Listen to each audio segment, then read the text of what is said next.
station. Okay, I'd like to bring this meeting to order. Village of Villa Park Board of Trustees meeting, March 27th, 2023. Clerk Konecki, please call the roll. Trustee Salella. Here. Trustee Corkery. Trustee Kozar. Here. Trustee Kumar. Trustee Murphy. Here. Trustee Patrick. President Kazone. Here. And if we could please stand for the Pledge of Allegiance and then remain standing afterwards. The flag moved. I pledge allegiance to the flag of the United States of America and to the republic for which it stands, one nation, under God, indivisible, with liberty and justice for all. If we could remain standing for a moment. Heavenly Father, thank you for bringing us together this evening. May we have meaningful discussions that will help us to assist our village in these trying times. Help us to make the decisions that will affect the staff, directors, and residents of Villa Park. Guide us through the challenges we face, and may we approach each other with respect and kindness as one group. In your name, amen. Amen.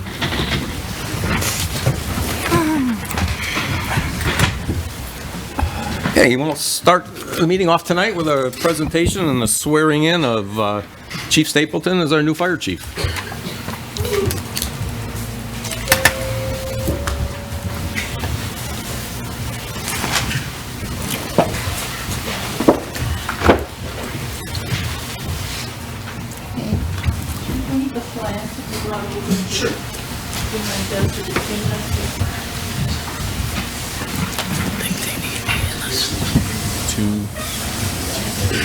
He's resourceful. Yeah, so you can stand one side and the other. Microphone between. All right. Step back. There you go. Okay, please repeat after me. I, Steve Stapleton, I, Steve Stapleton, do solemnly swear do solemnly swear that I will support the Constitution of the United States that I will support the Constitution of the United States and the Constitution and laws of the state of Illinois, and the Constitution and laws of the state of Illinois, the laws and ordinances of the village of Villa Park, the laws and ordinances of the village of Villa Park, the rules and regulations of the Villa Park Fire Department, the rules and regulations of the Villa Park Fire Department, that I will faithfully discharge the duties of fire chief and I will faithfully discharge the duties of fire chief for the village of Villa Park for the village of Villa Park to the best of my ability. to the best of my abilities. Congratulations.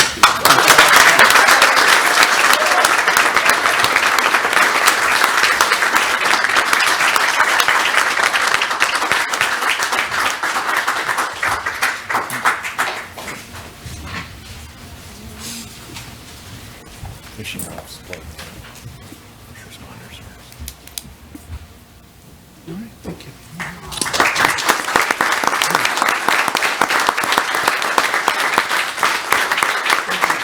Chief, you want to say anything? Say a few words? Thank you. Thank you all for coming tonight. I got to tell you, how this started in my career is I didn't always have the fire service career track. I actually went to school and I wanted to be a police officer, did criminal justice and for college. And what I did is I took the EMT and it was taught by a firefighter. And then I caught the bug. So I went after EMT school, I went to paramedic school, Christ Hospital in Oak Lawn, and never looked back. I always wanted to be a paramedic and go join the fire service. So what it is Villa Park was actually the first and only test I ever took. I did apply for the city of Chicago as a paramedic. Back then, paramedic and fire were two separate entities, although they shared the same firehouse. And lo and behold, I get called for the city of Chicago and Villa Park in the same week. What do? What are the crossroads? So I'm like, you know what? I'm going to call my best friend and get their advice. And I'll never forget what that friend told me. She said, first of all, Steve, I'm your wife. Second, I'm sitting right next to you on the couch. Why are you calling me? I said, well, for dramatic effect, of course. So I'll never forget what she told me. She says, you know, listen, like any supportive spouse, you're going to take the job in Villa Park. You're going to love it because I'm not raising my kids in the city of Chicago. 26 years later, here I am. I'm not a talker. Thank you very much. This is a huge honor that I take very seriously. The men and women of this fire department are second to none. The department staff is unbelievable, and the bonds and friendships we've had. I look forward to it, and it's actually an honor, and I love coming to work. I hope to have these relationships develop with the village board members, because I'm sure they're going to be seeing me a lot, because I'm going to be asking for a lot. I learned that from my predecessor. So with that, thank you very much for coming tonight. I appreciate it, and I'm always available. Stop by, call me anytime. Thank you.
Okay, Hugh?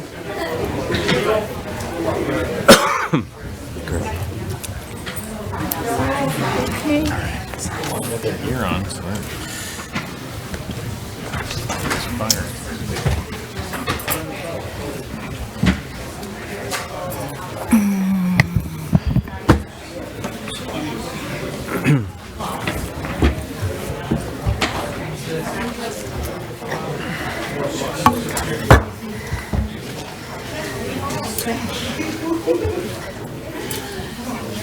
Well, good luck to our new chief. I think we're in good hands. I think Chief Stapleton do a great job as our new chief. Okay, we'll move to item 3B, is an update on our recreation center. And I think we have some representatives from Williams Architecture here, and we'll turn it over to you. Thank you. Well, good evening, everyone. Can you all hear me okay? Well, it's nice to see all of you. We have a presentation prepared for you tonight for the Lions Community Center, and today is our design development update. We'll walk you through our presentation here in a moment. We'd like to present to you where we are at with our schedule, take a look at our building, take a look at our plans regarding the site and the floor plans, our exterior design, talk about an update regarding costs, next steps, and some grant opportunities that we're looking at. Would you mind just giving your name and? Sure. My name is Andrew Caputo, Williams Architects. Thank you. Good to see all of you. With me is Tom Polis and Andreas Simeonides. And then I'm Dan Polfus with WB Olson.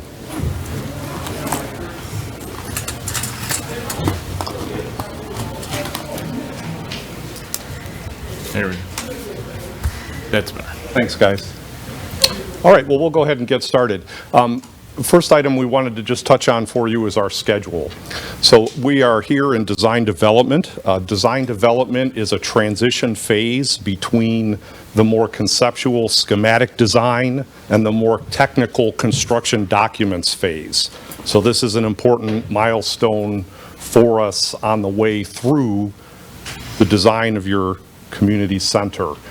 During this phase of design development, some of the important things that are happening is we're taking that conceptual design and we're starting to develop the architecture and the engineering systems, materials, and equipment. So we're now engaging all of our consultants, all of our engineering consultants, and there are many: civil engineering, structural engineering, mechanical, electrical, plumbing engineering, fire protection engineering, landscape architecture.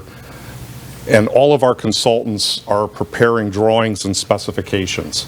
We recently concluded this phase and turned over our documents, which are quite extensive now. We have about 90 pages of drawings and about 900 pages of specifications, kind of midway through design here on our way to bidding.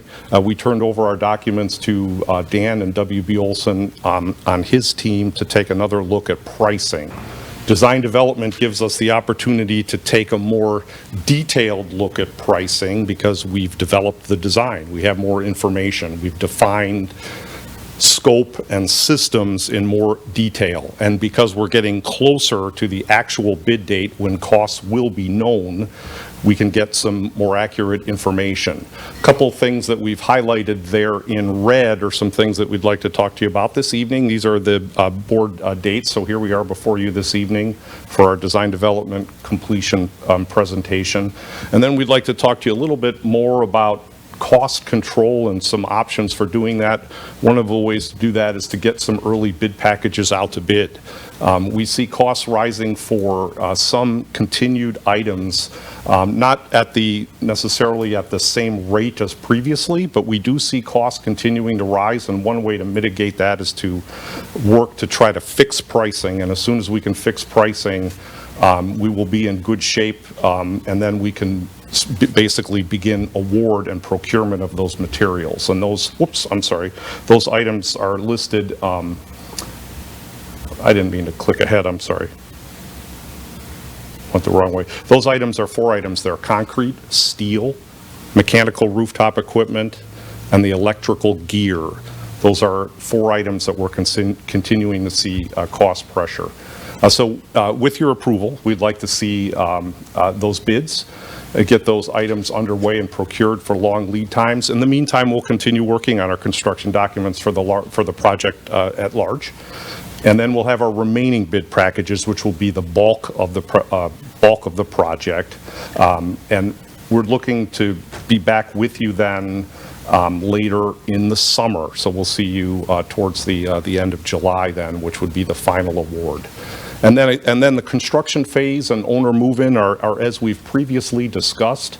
We have about a 12 to 14 month construction phase for the project, looking to start construction after shop drawings and submittals are approved in August or September, right around when kids go back to school.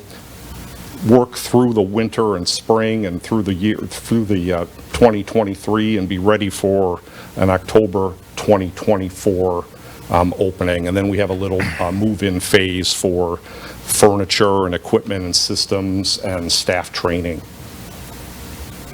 All right, let's just take a look, and this will be a review. We haven't made any major changes to the conceptual design since we were last before you, but nevertheless, since this is our project, we just want to give you an update. What we have done is develop the details of the design of all of these elements. So while these are presentation drawings that you see tonight that we've colored, behind them are a whole series of engineered documents that are well on their way to becoming construction documents.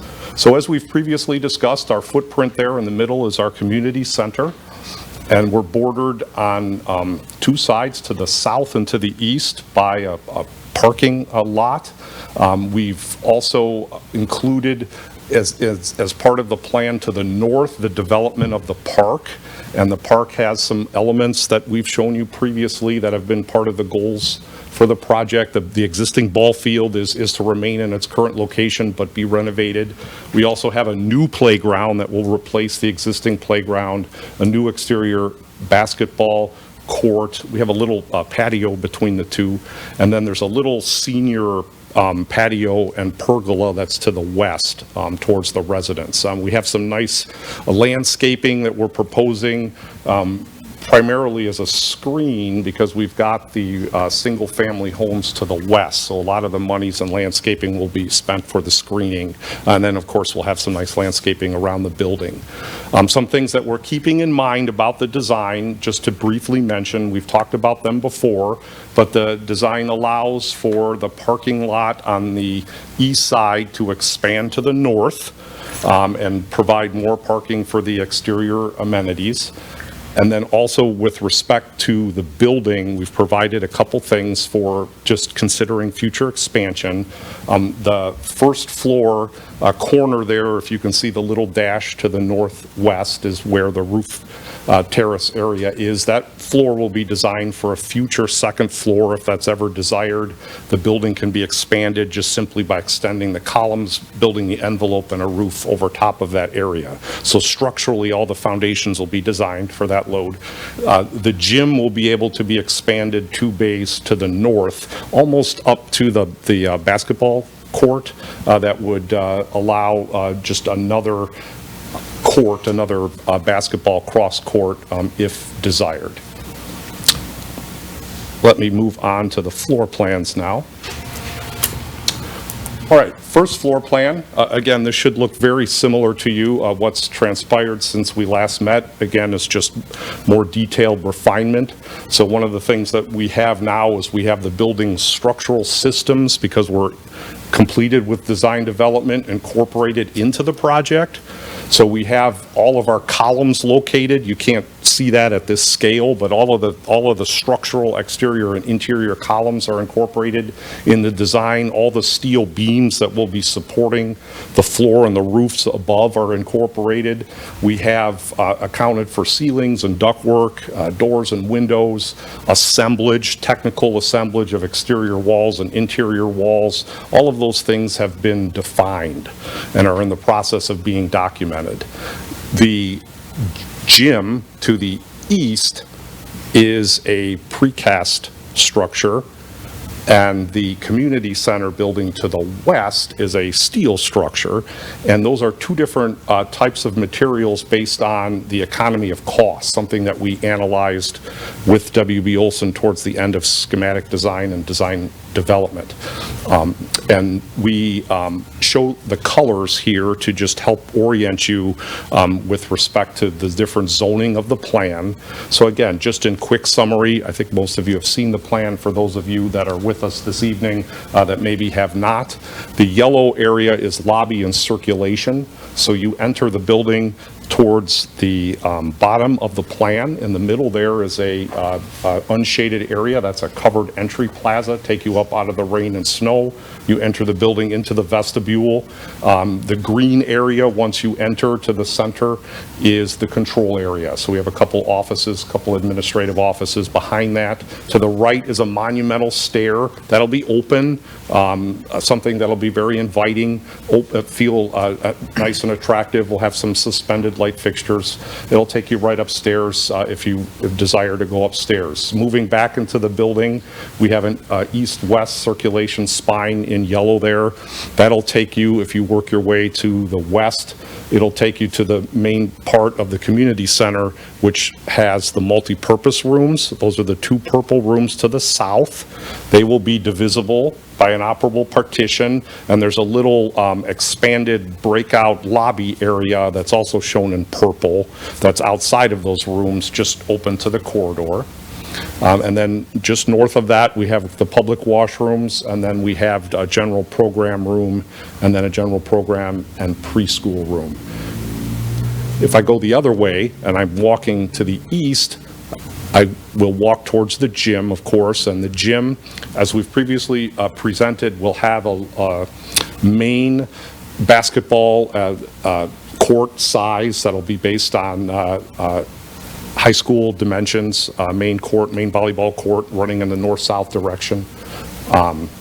Then in the east-west direction, we'll have two elementary school-sized basketball courts and volleyball courts and three pickleball courts. There are built-in bleachers to the east that will telescope to the wall, and then we have some mobile bleachers to the north and south that are just the tip and roll bleachers. They could be left out permanently, or if you want to roll them into the storage rooms, that can be done as well. And then you'll see the main locker room core, that's in gray, and then the support spaces around the gym and elsewhere in the building are colored in gray. So support spaces are mechanical and janitor and storage spaces. One thing that I did not mention that I forgot that just before we go to the next floor is the kitchen. The kitchen is to the west of the multi-purpose room. The kitchen is multifunctional. It is intended to first of all, accommodate the desired program from staff to have cooking classes.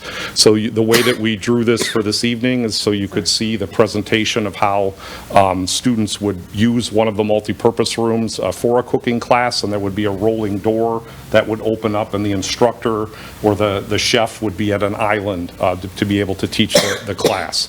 That kitchen will also be able to function for concessions when there's athletic events inside or outside. We have a little service window there that is off the gym, off the lobby of the multipurpose, so you could walk right from the gym to have a snack. And then lastly, the kitchen is intended to host any kind of an event that is conducted in multipurpose. So if there's a dinner and it's catered and someone else is cooking, that can be used for warming. If the dinner is prepared there, if it's a potluck, it's intended as a multifunctional space. All right, let's look at the second floor plan. Again, should look very similar, but just further refined now that we have the structure developed and the engineering systems.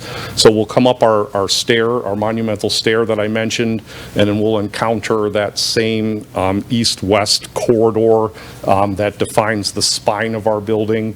You could see that when you get to the top of the stair, there's a little bit larger space in yellow. That's a little bit more of a breakout area. We didn't want to create a bottleneck there because there'll be a lot of traffic flow at the top of the stair there. So you can choose, if you start working your way to the west, the first room adjacent to the monumental stair is our Group X room.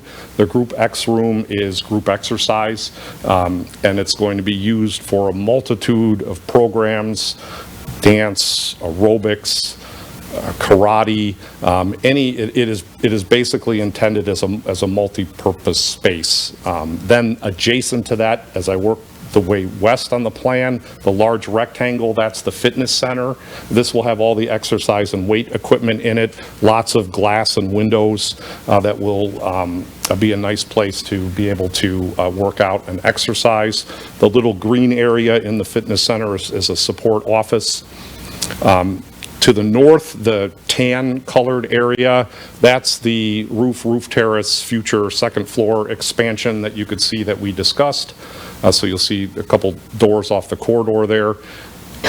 If we work our way back east towards the gym, the green area, that's the green rectangle, that's the administrative offices. So we have the director, assistant director, and their supporting staff in there with a conference room, a little kitchenette. And then finally, we have a stretching area. When you first walk into the upper level of the gym, there's an open, long stretching area that'll have continuous mirrors on one side, and then the running track will take you around the outside of the gym. The running track will be hung from the structure. So we've done that preliminary engineering. The roof joists will have hanger rods, and the track will be structural steel and suspended from the gym roof structure. All right, let's take a look at our exterior elevations. Again, should look very similar to you. This is just a quick glance at our two-dimensional elevations. This is a little harder to read for a public presentation, but we wanted to just show you some of the things that start to happen in design development as we're starting to identify materials. We're starting to cut sections, which are the little tags, and identify different parts of the drawings where the contractors who are bidding can refer to different items like doors or windows or brick or aluminum panels or fiber cement panels. We'll show you the exterior renderings. Again, these should look very, very similar to what you last saw. There's only been just very slight tweaks and refinements. But this is the south elevation. We're standing just at the corner as if we're just walking north from the Great Western Trail towards the building. So we see the parking lot to the left and the community center the community center steel building is to the left, the gym, the precast building is to the right. You can see the glassy facade that we have and the canopy that you walk underneath to enter the building. This is a view also of the main entrance a little closer. It can show you that recessed canopy that you'll walk underneath into the main vestibule. The windows at the first floor are the multi-purpose rooms, and then of course the second floor windows are the fitness center and the Group X. And the little slot window is the running track. This is just looking the other direction to the northeast. You can see the corner and how the glass wraps on the fitness center. Also a little bit of the south parking. This is looking at the gym. So if you were parking here on the east lot, this would be the view you would see. You can see the corner of the precast building. That is the gym. And you can see the slot windows that'll let some nice light in. We'll have some translucent glass in those windows so that we don't have direct glare from people shooting baskets or playing volleyball who are down lower on the court. So we just want to be conscious of the fact that some of those windows are south facing. This is the rear of the building, which is the north elevation or the north facade. This is a little bit more of a bird's eye view. It's showing the little bit of the parking lot to the east, the basketball court. You can see a little bit of the receiving and the access to the gym that wraps the northeast corner.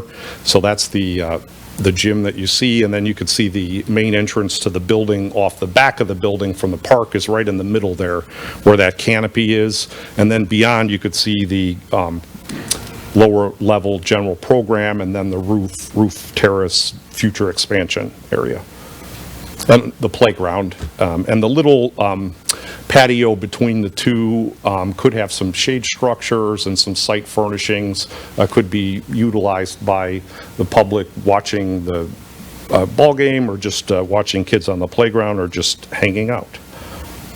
All right, so this is a view looking at the playground. We're looking towards the building now to the southeast, and we see those two general program rooms, one general program, one preschool. We see the roof terrace future expansion area, and then we could see the administration suite that borders that, and then the entrance to the gym and the main part of the building beyond. Project costs. With project costs, I'm going to ask Dan from WB Olson to come up here and join me, and let me advance this slide here, and I'll step here and turn things over to Dan. Okay, hi. Good evening. I'm Dan Polfus with WB Olson.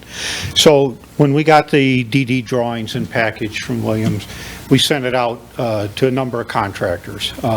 Still a very trying environment out there for getting budget information back. Contractors are very busy. They're not willing to take a lot of time in budget, but we did get a lot of good input that led into the costs that you see here. Now, there's contingencies in there, there's assumptions in there because the drawings aren't complete, the design isn't complete, but there's enough information to start to get a feel for where it's going. And what happens at this point, the constructability review portion of what we do also becomes more important. We'll spend much more time with Williams now as the design continues to progress to make sure that things don't go off track from where they're at, that we stay in line with assumptions we've made based upon discussions with Williams and with staff, and work to bring the costs into where they need to be. On a good note, the bidding climate is starting to improve from where it has been. It is getting a little more competitive. As interest rates has ratcheted up, some work, more of the private work has gone away and gotten less prevalent out there. So contractors are going to be more eager to bid on a project like this. They're going to be looking for more work as we move into the latter part of this year. I think we're going to see some of the benefits of that when we're able to take this whole project to the market to bid. And we'll go out and our goal is always to have at a minimum 3, but preferably 4 to 5 bids, if not more, in all trades, so that you're really getting competitive numbers and bringing that down. Historically, at this point, we would start to dial back on the design contingency because the design is progressing. We've elected not to show that this way here and caution staff and everybody against doing that right now because there still is a lot of pressure in the market in different trades. While steel prices have come back and steel deliveries have improved, drywall prices have continued to go up, glass prices have gone up.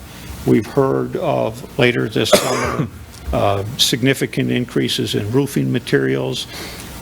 We've received notice of late summer and fall increases in concrete prices. Again, so we don't want to wring all of those things out right now and then go to market and not be prepared for what may or may not develop. But understand that the design contingency, when the design is done and the project is bid and you lock those in, that goes away. Because then we know what everything costs. Right now it's a hedge against the pressures in the market and the information that we don't have as we try to refine this. So overall, I think right now this shows on the construction cost, it's about a 4%, I think, increase from where we were. Not uncommon to see at this point in a project as the design goes. The design goes this way, we push back on costs, we work together at this point to define and refine and bring those things in and go forward. And the rest of this is just a summary of, as you get into soft costs, the architectural and design fees, the costs the village has for surveys, borings, commissioning, the utility connections that are required, demolition of the existing building out there, furniture, equipment, all of those things that go into it, and then just other costs. And those are listed that way. The minimal landscaping, that would be what you would do if you chose not to do the full-scale landscaping plan at this point, but it would get you topsoil, seed, and blanket around the building, so you'd have grass. You can always go and enhance landscaping down the road. This would be the minimum, just to have a finished site right there. And then the last one is just the building demolition costs, and those are costs that we were given by staff to show kind of in an overall where the entire project is viewed to be. And then we also looked, as we went through some of the alternates and things that were discussed. So the first one was the running track. And we always said that was, Williams is designing that's being incorporated in everything right now. It'll just be bid as an alternate. So then the village can make a decision of, okay, we're good to go with that. We can use a grant or something to go to fund that, or we can just put that in. But it will be designed, it'll be priced as when everything's bid and not treated as something that you would necessarily do down the road sometime. The other items here are more those kinds of items that would be things that you could enhance or do down the road. The rooftop terrace work, guardrails, sculpture, pergola, things that were on the plans of what could be there and what that would cost. Some more infrastructure things to the building that we discussed looking at alternates on would be a generator and what goes with that to either power minimal services in the building, basically to be able to protect itself in the case of an outage, minimal lighting, pumps, things that you needed so that the building, if you had an extended period of time or something like that, it wouldn't have damage done to it from lack of those services, or a full generator, which would allow you to basically operate the entire facility, use it as a shelter in the case of a disaster or something that happened where people could gather. So there's different options with that.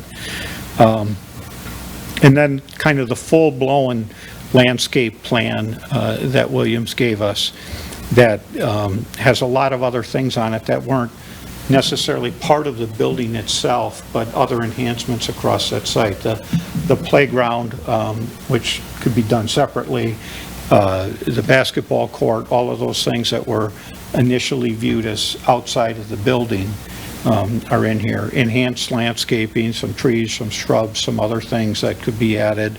I think includes the revisions over on the ball fields and all of those things.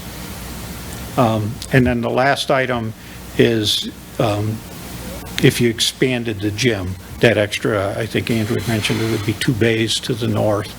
It basically would allow for the addition of a third cross court in there and what that means. And those are listed as orders of magnitude because there isn't design on that. So we're looking at that and extrapolating from what we do have for the building and saying, okay, if we do this, there's more concrete, there's more foundation, there's more wood floor, there's more steel for the roof, there's more roofing material, there's those, it comes in like this.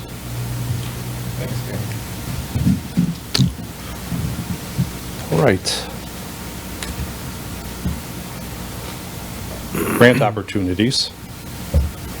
One of the things that we've been continuing to discuss with staff that we will be working with staff moving forward are, of course, primarily the Build Illinois grant, which the village has already received for the core project. But as we look at these other elements, as we see costs rising, what opportunities do we have to assist the funding of some of these things that would allow for more of this project and more of the site development to be built all at once? So one of the things we've been talking about is maybe the OSLAD grant, the park grant, and we're going to continue to have conversations with you and with staff. The OSLAD grant might help fund the exterior amenities, all or some of them. The park grant might help fund the running track or the gym expansion or other elements that you might desire. So we've received some good signals from Springfield that the OSLAD and park grants are coming, and so we're kind of anxiously awaiting a plan to prepare grant applications to get this project submitted for both of these additional grants. All right, next steps. One of the things that we want to just touch on here as we're working is we're in a continuous process of drawing and specifying our technical work and our engineering. So we haven't stopped. We're continuing to develop our documents. We want to get the project out to bid as soon as we can. We're working with the standard gym that we presented, which is the 2 basketball courts at this time, unless you direct us otherwise. One of the things we'd like to recommend is to prepare some early bid packages. I mentioned this at the beginning. Sometimes projects are bid all at once. In this climate, we think it would be advantageous to consider that. And for those 4 items that I previously mentioned, concrete, steel, mechanical rooftop equipment, and electrical gear, those are the items that would really help us get these concrete and steel are the first things that happen in a building. So obviously if we can get those bid and installed early, they not only set the pricing, but they also help the schedule. We talked about the grants just prior to this slide here. So we'd like to just talk about some thoughts and directions and have some conversations about the exterior amenities and the OSLAD grant process. And one of the other things that we want to talk about is the running track and the park grant and those opportunities. And we considered the pros and cons. What are we trying to do? Why are we talking about this? We're trying to manage risks, basically. So when you think about early bid packages, you have to weigh the pros and cons. So when you accept an early bid package, you stop the cost increases, you stop the inflation because you've made an award, and you secure those materials to begin your project. However, of course, you commit to building the project because you're securing some of those other things. So that's a little bit of a risk. It's a risk that we think is worth taking. Again, the purpose of our meeting tonight is conversation. There's also pros and cons associated, excuse me for that, for waiting for the grant awards before we increase the scope. So one of the things we'd like to do, sorry about that. One of the things we'd like to do is suggest that we hold a little bit and get our grant application submitted for OSLAD and Park. Alternatively, we could start engineering and designing all of those things in detail and bidding them all at once. The negative, though, of that would be the fact that, well, if the grants don't come through, then you wouldn't have that funding. So what we're thinking, as I noted in the items 3 and 4, is to hold and wait while we do that, get the early bid packages, finish the remainder of the project, work on the grants. There's no harm done if the grants don't come through, because these items that we're talking about will be that can be added later in the future. So we'd like to open our presentation for discussion, comments, questions moving forward. And I can, just wanted to say thank you again for everything, but I can move back to this particular slide just because it helps just provide a framework for our discussion this evening. Thank you. Trustee Kumar. A couple of things. I'm happy to see that you're doing some preliminary bidding, given all the costs are going up. That's a good thing, certainly. But I was under the impression that the running track was already in the design. It was just, and it's the exterior amenities that hadn't gone to final design yet. Am I correct, or am I wrong on It that? may be a little bit confusing. The running track is already in the design in the sense that we've never stopped designing it. We're going to fully detail and engineer the entire running track. We're already underway with that. And it'll be completed with the whole larger part of the documents. What we're suggesting just regarding the running track is just simply taking our drawings and labeling the running track as an alternate, or in other words, as a separate price, so that the bidders can, Realize that the bidders can give you a second price to say, okay, the running track is worth this. That is a way of cost control, because then obviously the building without the running track is less expensive than the building with it. And it gives you the opportunity then to move forward on the project without the running track if you had to. I'm just thinking in the perspective of, if I'm someone who's bidding on something and it's in two pieces versus one, generally there's a bundling cost, right? That when you bid on something, it's a little cheaper if you do both than if you just do each piece-wise. And I have that concern when we bid like this. That's my only concern. There are definitely pros and cons, although the way that we're pricing it now is that alternate potentially, depending on how quick the grant application process goes, contractors might hold their pricing, and we could work with Dan to try to write this in the bid documents. And in fact, we actually were just talking about this afternoon, about how long do we have contractors hold their pricing with receipt of the bids. Because, if you have cost savings, at least our discussion was we're going to possibly put it through one of those if even the grant doesn't come in. Or, I don't know, maybe we make a windfall as Villa Park somehow. You put it somewhere. Whatever it is, it's kind of nice to have it flushed out and a price today rather than a price. The prices are just going up. Let's be honest, they're not going to shoot downwards. Yeah, it's our experience when you take an alternate like this, that's very easily defined as an ad item in this case. It's going to get bid like it's going in at that time, because this isn't one that you're going to say, we're going to approve the project, and well, maybe, most likely you're not going to come back and say 6 months later, oh, we want to add the running track at this time, because design or construction and fabrication gets going based upon that. So you really have that, and the contractors will price it that way. They're not going to look and say, oh, I can put my money in this one, because they're going to take that one or they're not going to take that one. We don't really see that on these types of alternates. I got a question regarding that running track. You said the design is that it's going to be hanging from the ceiling of the gym. If we don't do the track now and want to add it later, there's no problem doing that, correct? That's it's already gonna correct. be built in The there. roof structure and the roof joists will be fully engineered to support all the point loads from the running track. So, and also the precast walls will have the steel embed plates ready to receive the running track on the exterior wall. So all of those loads will be already included in the design and the bid documents. So if there's a situation that says, hey, we're just very disappointed with the cost, we'd love to move forward with our project, but we just can't do the running track, you will be able to easily add the running track with very minimal demolition. You know, you might have to move some light fixtures or minor conduits or minor items, but structurally, the entire gym is being designed to hang the running track. Okay, good. Trustee Murphy. Yes, what are the potential dollar amounts and the timing of the upcoming Oslot and Park grant?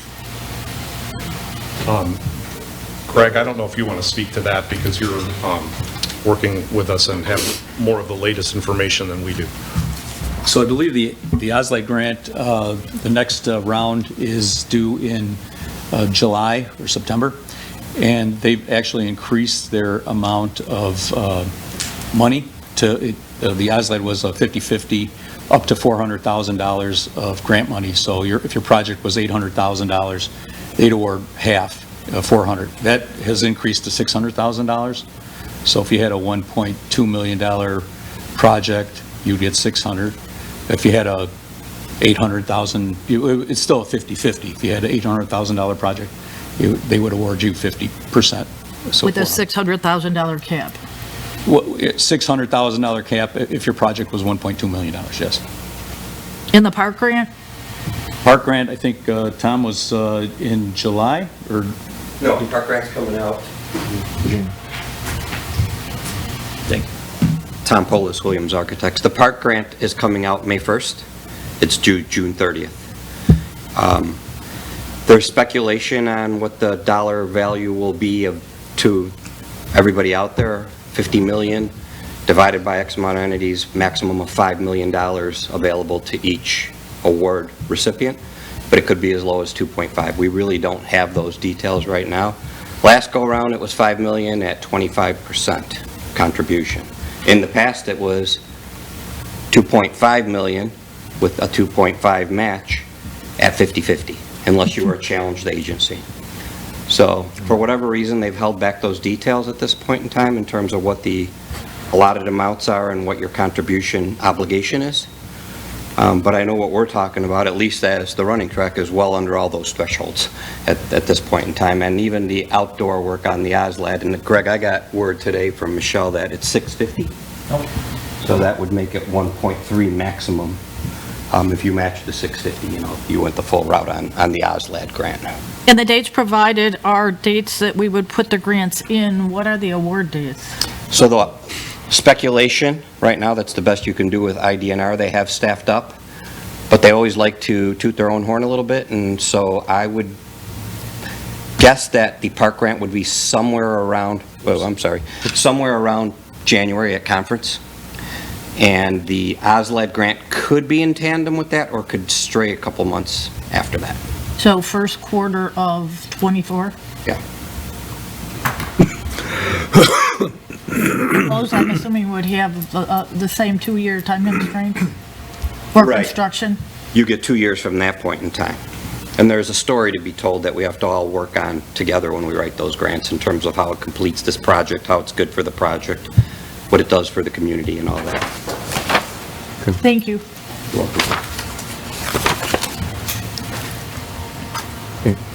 welcome. Trustee Murphy. Trustee Kumar, sorry. Can we go to the slide with the things that are left and pending possible grant costs? I'm just trying to see how much we need Sure. and how much it'll come up. So basically, we're talking about the track and,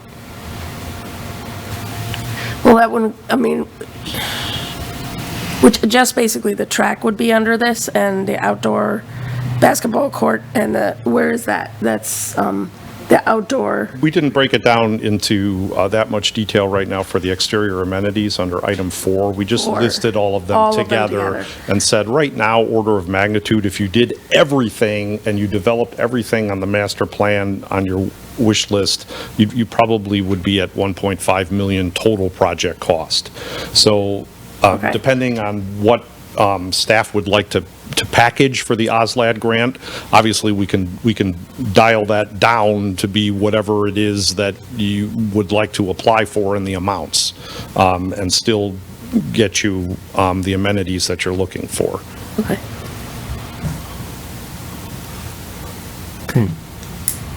Any other question? Trustee Kozak. I see that professional services are going up 240,000 approximately. What is that for? The professional services are tied to the construction cost. So the village is not paying any additional professional services right now.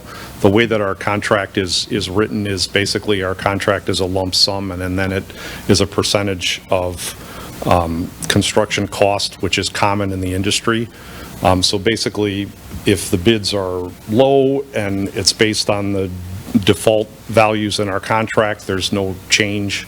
If the bids are higher, then the amount resets, basically. And that's a typical contract that was reviewed and approved by the attorney. Typically, the fees for the architect and the construction manager are based on the construction cost. Okay, so that 240 is somehow split as an increase for the project manager and yourself, the architect, right? Let me just make sure we're looking at the same thing. No, the professional services work is AE, and then if you look up towards the top, I know this is a little bit harder to read, but the construction manager has fee under pre-construction. Basically, that's all the cost estimating, that's a fixed fee. You see that's not changed, but the construction fee is the third line up from the first paragraph there, and that would increase based on the increase in the value. And then also, obviously, the general conditions increase, which isn't shown here because that's part of hard cost.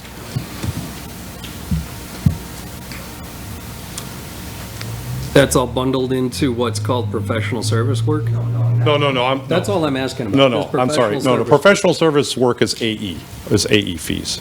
Is AE, is that what you're saying? Architecture, engineering fees, yes, professional services. Your fees? Yes, Simple answer. Yes. Okay. So am I reading this right, that we've got a total, that we're looking at about $21 million at the bottom? And then potentially adding on another $5 million with the added project costs? Is that right? That $5 million is not in any way included in that $21 million, right? I'm not sure where we're seeing the $5 million. It's everything Well, else. We're beyond project It's cost, the next All the page. other projects that Oh, we, We Oh, All the yeah, alternatives. at if all you- these yeah. design development budget alternatives, and we add them Right. up, plus or minus a couple dollars, they're about $5 million. If you were to do all of If you were to do everything, yeah, So that would be in addition to the $21 million. correct. And then on, highlighted is the one, go to the next slide. Yeah, the one in yellow at the top there is the running track, and that is the, we highlighted the top one just because we again wanted to communicate with you that you don't really need to make any decision on the running track because we're fully designing and engineering it. It's, it's going to be part of our drawing. So we highlighted it there for you just to point that out. all right, Yeah. so back in February 14th of '22, when it was option 1A that was chosen to go, at the same time, I think your contract was on March 10th of '22, the following meeting, or a meeting or two later. As I understood it, option 1A was, the estimated cost was $17,500,000. And now the same cost that we're looking at is $26 million. No.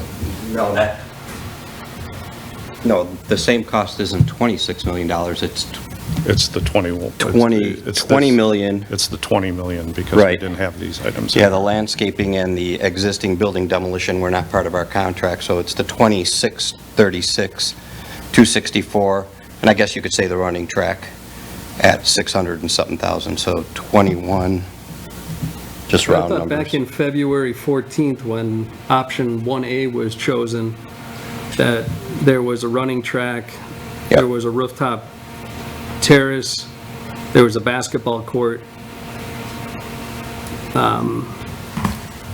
there was certain landscaping, there was a patio in the back, Right. and the gym was of a certain size that has since been shrunk.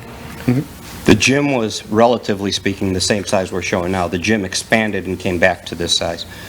The drawings were conceptual in nature in February. As you said, our contract hadn't been signed. We went no further than conceptual design that we did through public transparency, public engagement, getting you to where you were. We had no cost estimators on staff. As a matter of fact, they didn't come till months after our contract was signed. So we commenced with schematic design services, as you pointed out, the week or two after. And it took us a solid 3 to 4 months to get to a point where we can show you how the project grew, how the project expanded, what cost implications there were. We brought on Olson at the end of that phase, quite honestly. When I say we, the team of us, you and us, brought on Olson at the end of that schematic design phase to vet the costs, to see where we're at. So we had actually enlarged the building from that point in time and had to come back to our reiterative version, which we presented in February, which is your core building. That's where we're back to at a higher cost, admittedly. We're here at a higher cost for the core building than originally presented when I'm talking building, the building, not the site work and everything else. So then we had to do some work to figure out how we can get a building and all its exterior appointments that would allow you to function and properly occupy the building. Stormwater management, parking, as you heard, seating and things like that, to get as close to the budget. I'm not saying the budget. Yes, the budget is over. That's for certain, from where we were in February. Considerably over. That's what I'm trying to wrap my head around. Back in February of '22, it seemed like it was presented at 17.5, and I understand certain building costs have gone up, and now we're looking at approximately the same thing at 26 million. I mean, that's considerable. That's almost a third increase in a year. Well, what is the rate of increase, Dan? I'll let you speak to that. Was 26 or whatever percent we're talking about from? Yeah, I mean, in October of last year, and excuse me, I'm just speaking from memory, there'd been about, in construction, about a 22% increase from about a year before. Now, that's come back some since then. I think we're probably still in the 14 or 15% range when you look at construction costs now versus what it was, beginning of 22, late 21, when the escalation really started. Are you, other than this presentation, are you looking for something from the board at this meeting? Well, I would say, yeah, we would want your approval to move forward with the bid packages we're talking about so we can present. Of course, it's just an approval to design them and with a philosophy that we would, if they hit the mark as estimated or below, you would accept those. That would be a formal, obviously, action on your part at that point in time to commit to those bid packages for, as Andrew and Dan pointed out, for cost control and, quite honestly, for long lead items. Switch gears out there, and so are rooftop units still. So what you're asking the board for today is that we approve your ability to go out and get bids? For those items, that we can get bids for those items to present to you, obviously. You're not asking us to approve those bids that we haven't seen yet, right? No, absolutely not. You're just asking the board, is it Yes. okay if we go out and get bids? Correct. Correct. And is it okay if we go out and pursue 2 grants? Yeah.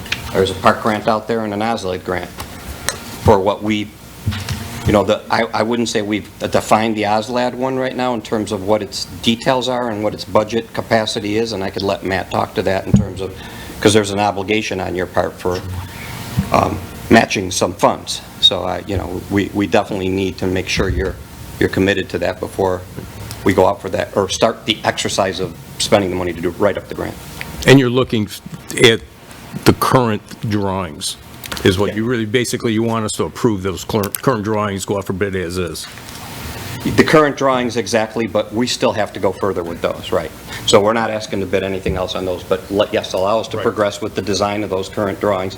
You want something else added in, this is the time to know, because don't tell us 30, 40 days from now, that isn't going to work. It's going to be hard for us to get it in.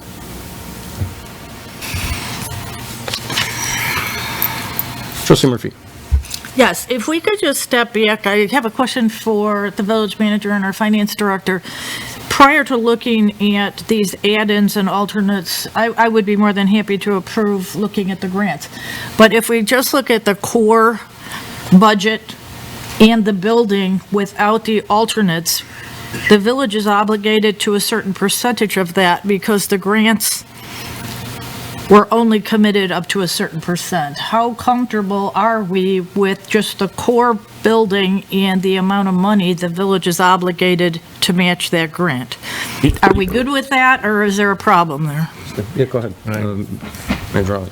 And I might ask Greg Goll as a help on this, but I think first of all, to make sure I understand your question, to build the building that has the 2 basketball courts, all the other things that were shown tonight, and to have it prepared for accepting a suspended running track and basic outside landscaping, the village can meet that obligation with the $10 million grant, the $7.4 million in bond sales. We can probably get about $300,000 from the sales tax that's for water, wastewater, sewer, sanitary sewer, storm sewer. We can probably pull, there's a fund that is designed for the a buffer in case we have high, if it's with Irma, it's a pool of money that we have paid, that we have had paid in more than we needed to take for liability insurance, errors and omission insurance, employee liability and type insurance, those insurances that are covered by Irma, and our balance is such that we could take $1.4 million from there and still be safe.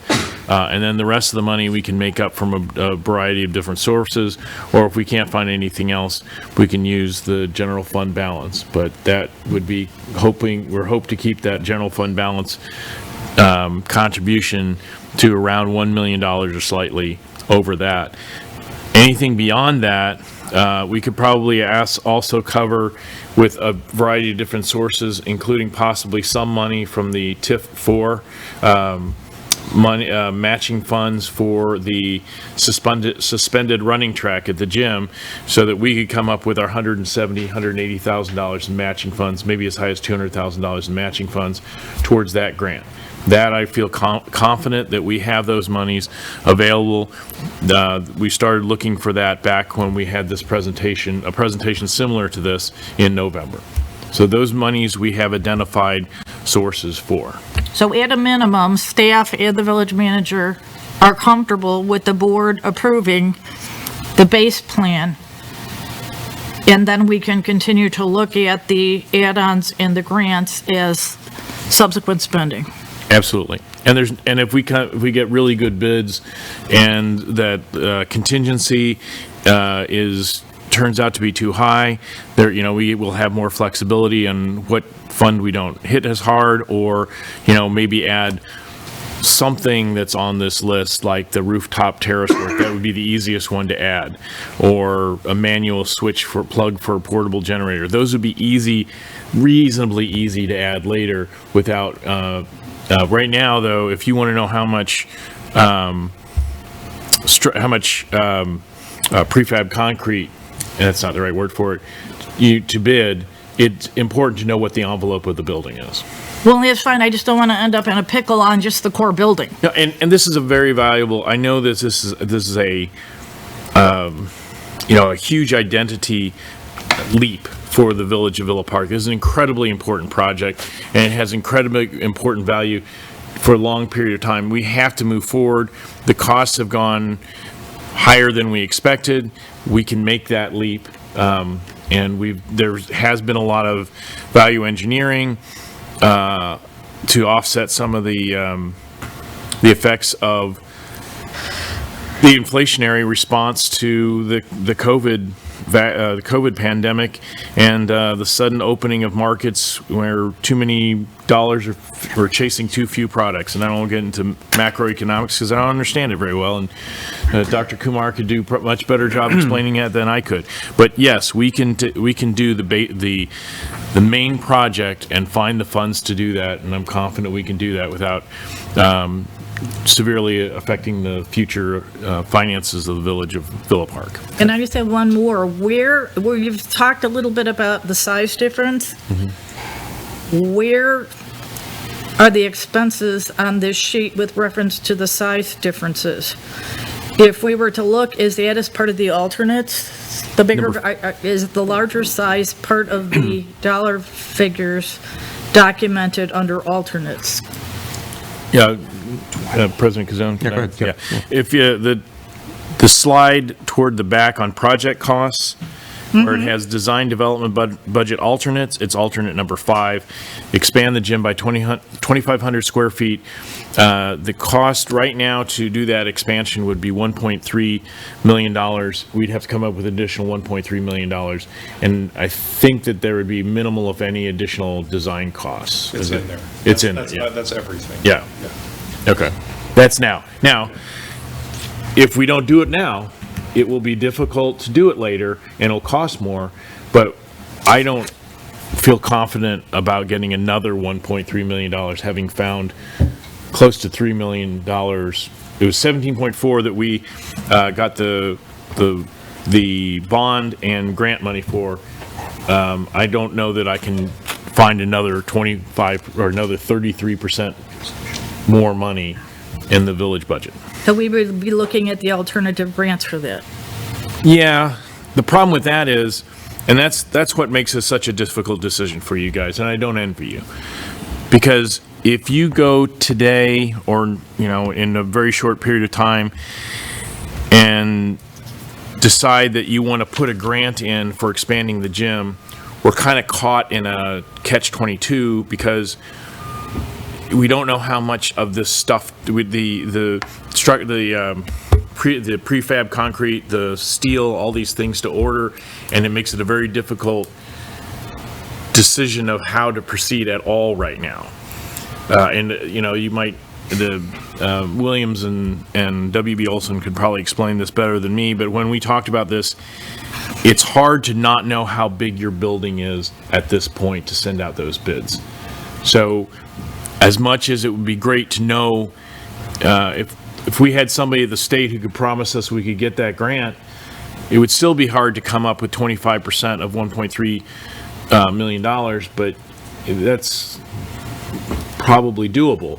But another $1.3 million, I have no idea where we would come up with that money.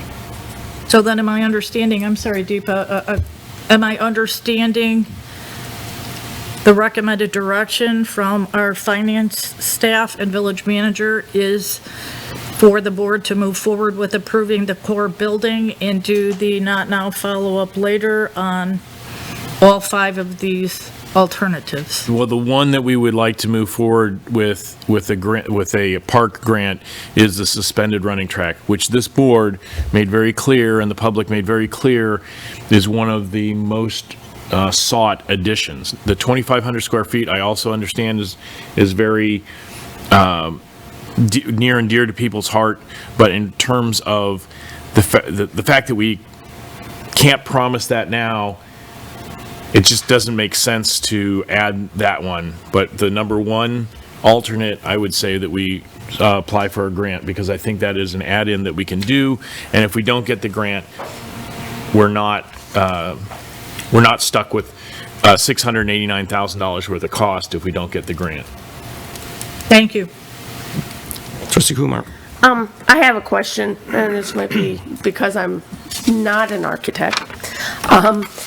If for the 2,500 square feet, what is the minimal that you can do that if we don't get the grant, we can just keep it as like an empty space? So that, the outer part is built to that 2,500. Because it's part of the same space, because you're extending the gym, the bulk of your cost would be spent in just building that end. Because you have to also extend the running track, would get a little bit longer, which is part of that cost as well, because the whole building is pushing out.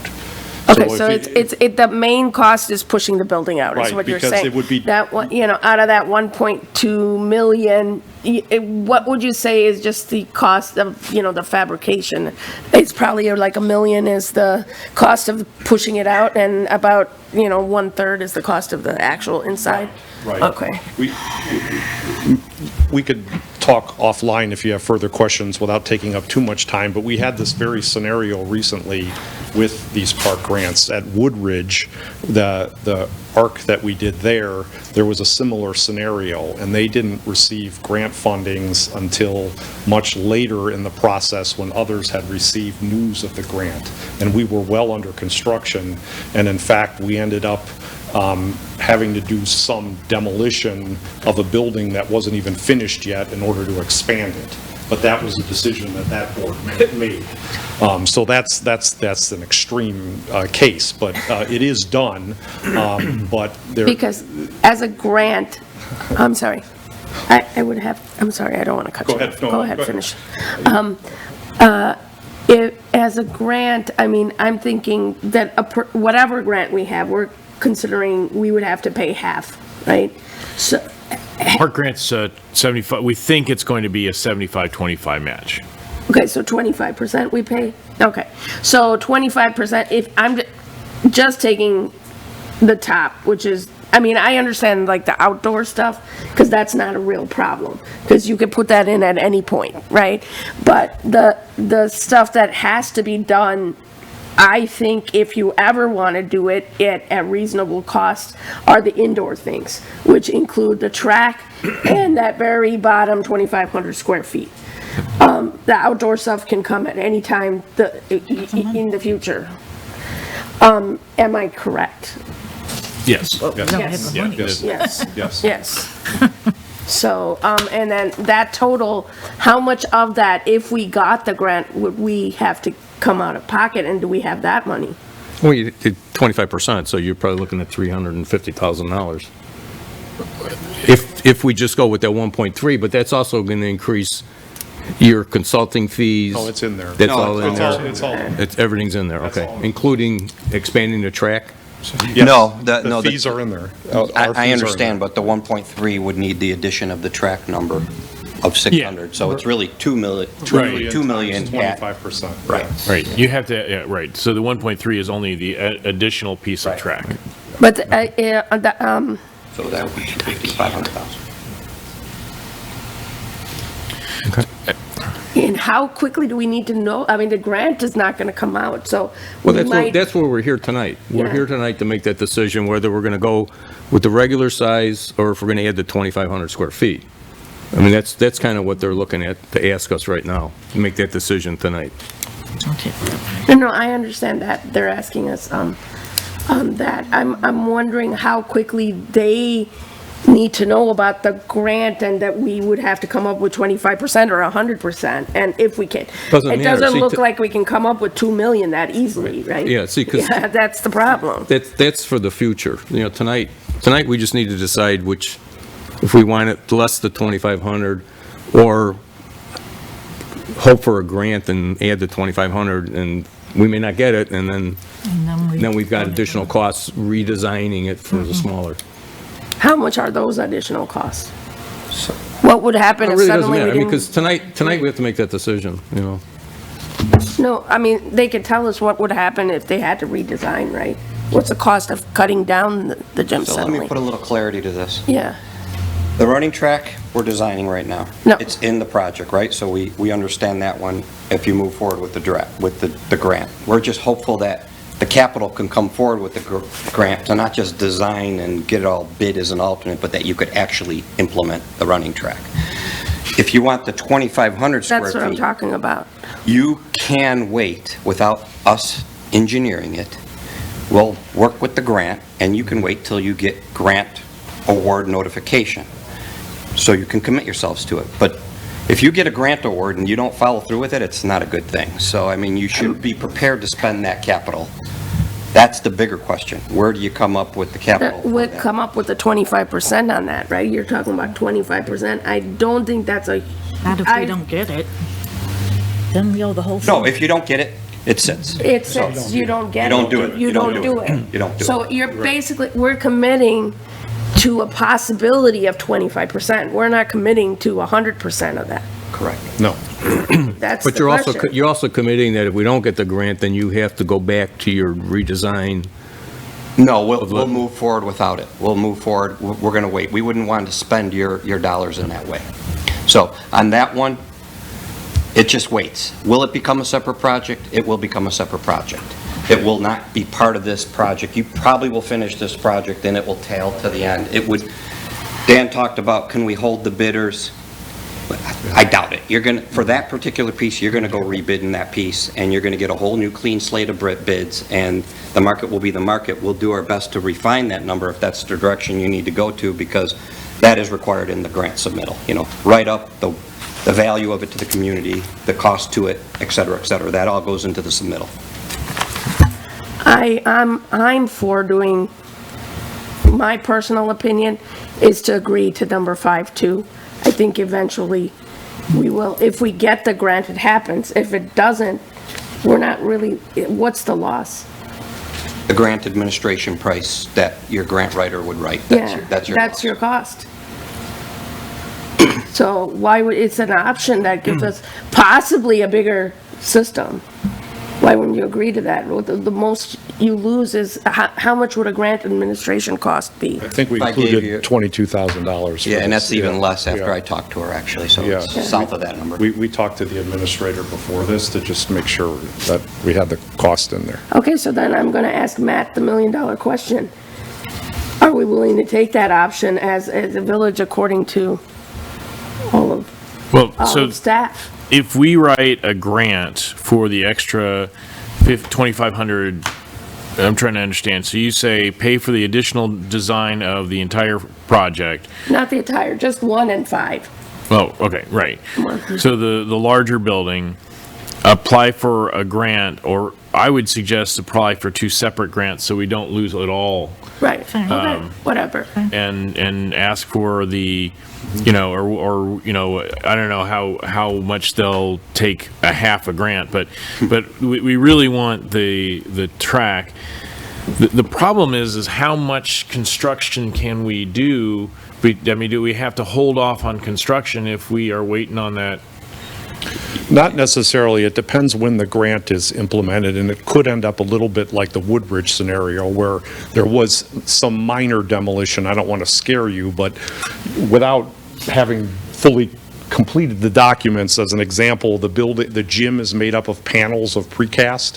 If those panels are installed already, they're very expensive to move. Now, of course, they can be moved, but depending on when they're installed, if they're designed, if the end of the building is designed here, and during construction, we move it to here, we might be able to use those panels that are being fabricated for the larger gym. We just need extra panels for the sides. But again, your point is well taken, because you don't want to wait so long, because then you're going to delay the whole project. So we get to kind of like a critical point to, you know, we would have to kind of discuss the implications further. Yeah, I think the bigger, because you're saying it's going to be in there, I think the bigger picture is we would have to intelligently understand what we'd want to hold off at the expense of that grant opportunity, so we're not peeling back the onion, so to say. Maybe we don't. And do retro work. You know, one of the things to this item is, one of the reasons why precast is on the early bid package, because right now it has a very long lead time. Depending upon exactly when, it's 10 to 12 months. So you could release this with the core project, get going. It may be, depending upon how timing goes, and I don't ever want to speak for how timely the state can be in processing any of these things, but there is the possibility that You know, you submit, this gets in, it gets approved.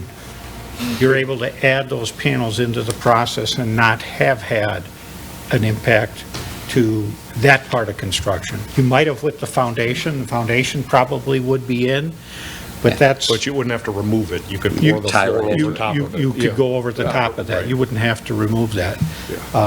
You might have a little bit of an impact in having Steel. to add, 4, 5, 6 trusses, whatever it would come out to be, and some roofing material. But those are down the road from there at that point. So So I'm confused. So now, if we want to eventually get the bigger gym, let's say, I'm not speaking for everybody else, I want to get the bigger gym, then you have the first one and the fifth, that's basically what we're talking about. And you're saying, what is better for getting it done? I'm just asking, to give you the go-ahead for that and the grant at this point, for both of those, or do you just want the go-ahead for one and we can wait on the decision for that? If you would like to apply for a grant for the 1 and 5. extended gym Yeah. and the first, then it would be great for us to know that.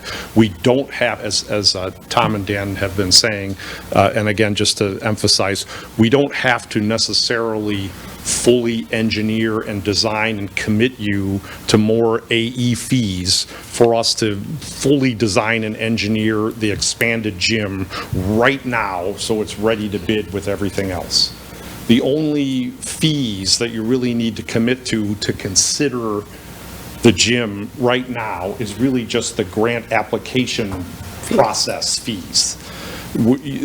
You can wait to pay AE for us to design and engineer that fully if you get good news on the grant. It's just understanding that when you get that news, there's going to be some potential construction, demolition, or rework, depending on when the schedules collide, because we will probably be doing that as a separate project. It might look like one continuous construction activity, but we're probably just speculating on the timing. It probably would be a second project. But that's given that we get the grant. Correct. Correct, given that you get the So, I mean, basically, if we have the money for it, it's going to cost more to do what we need to Correct, do. If we correct. don't have the money for it, and the grant is not available, or if for Right. whatever reason Right. rejected, which is a possibility too, Right. then you just keep the. Right, and then you haven't paid all the design and engineering part of it. Okay. Now, I Right. would say something to Matt's point. We would want to be very cautious on how we write this thing, so they're not both hinged together, the track and the gym expansion. So we'd want to talk to the grant administrator on that, so you don't put all your cards in one basket. And So, but we have an Oslet is only for the outdoors, is that it? Okay, so that would be something that we would be running for the outdoors, and we would write 2 separate park grants? Is it possible? Is it not possible? It's kind of a scenario how you pitch the grant. I don't know if it's I can't answer that right now. I think we'd want to talk to the grant administrator. Okay, so they know how to do that. That's, Okay, I'm do assuming. we have any more questions or comments here? Trustee Kozar. I don't see why we don't get bids for all of it, so we know what we're actually talking about, and I don't know why we don't apply for grants for all of it and see what actually comes in. And then when we have something, then we'll make real decisions on it. Because right now, like, every time you guys come up, the price is going up, and we don't have anything tangible to hold on to say, this is why the price is going up. So let's put it all out there, see what it all comes back at, and then start making decisions. I think, to address Trustee Kozar's question, can you bid this for one size and then 2,500 without all of your design work? Without the design work? Yeah. No, So you'd we'd have to design it both ways? You'd have to design and include the extra drawings and specifications to Otherwise, explain it's that. just speculation, just Yeah, like we're yeah. coming in here Yeah. with best Because opportunities. the trades would have to be able to do their material Right. takeoffs from the drawings to bid it. How much extra would that be? If you had to redesign it for the 2,500 square feet? I had that in here. It was just based on our contract. Got the reverse math or whatever.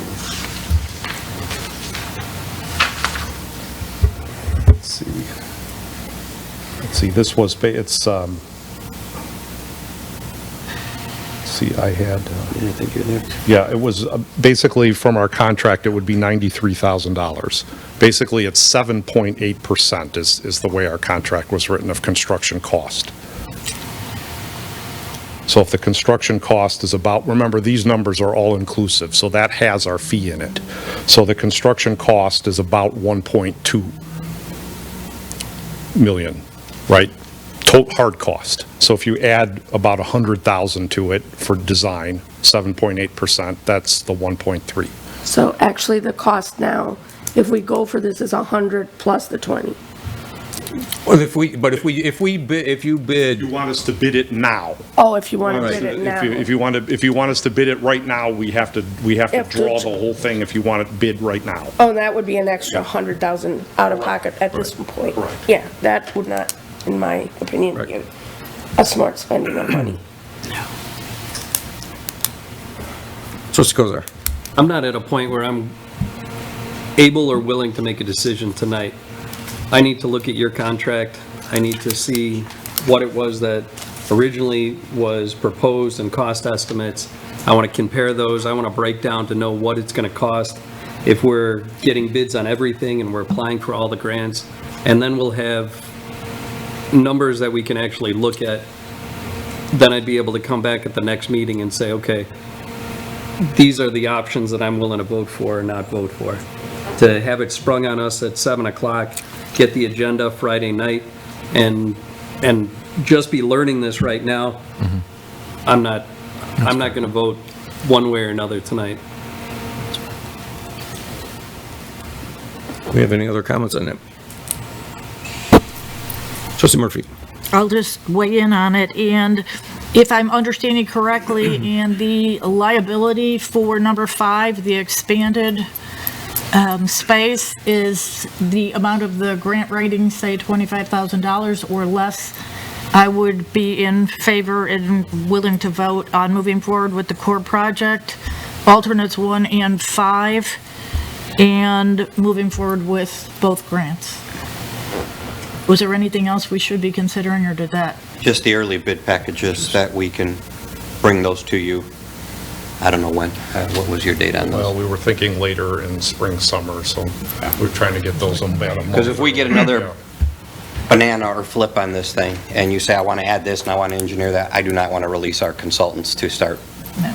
going full bore on their detailing. That's just going to hold us up. Oh, by the way, I got this change and that change and that. Yeah. Doesn't make sense.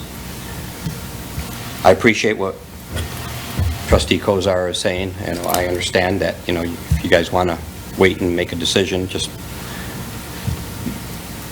How much will that push you guys back? Obviously 2 weeks, but.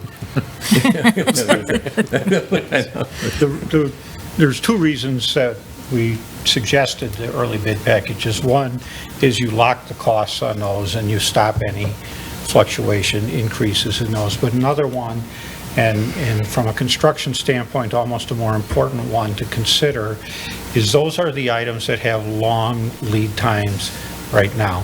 So by bidding them now, while the rest of the project the design is finished and you're bidding, you're already in the queue of the fabrication process. If you wait and you bid everything at one time, which is often the preferred thing, I'm not saying one over the other, is it could extend the time that it's going to take to not only start construction, but finish construction, because you're going to end up having to wait for those materials to get here.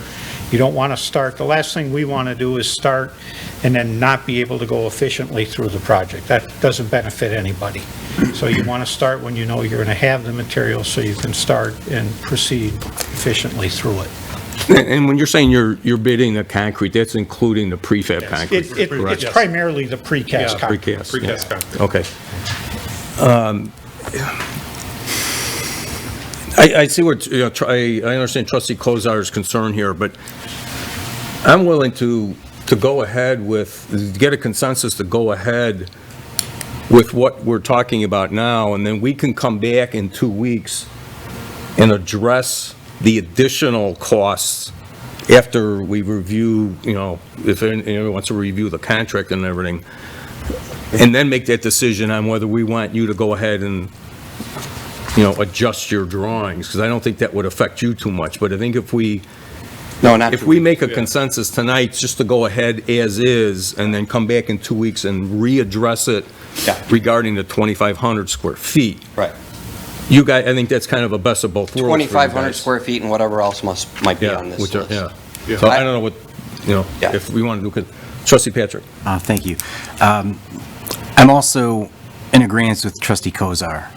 The agenda for tonight came out on Friday. I got a call from the village manager 2 hours prior to this meeting to discuss this, and, we're looking at a $20+ million project that we are spending our village's money on.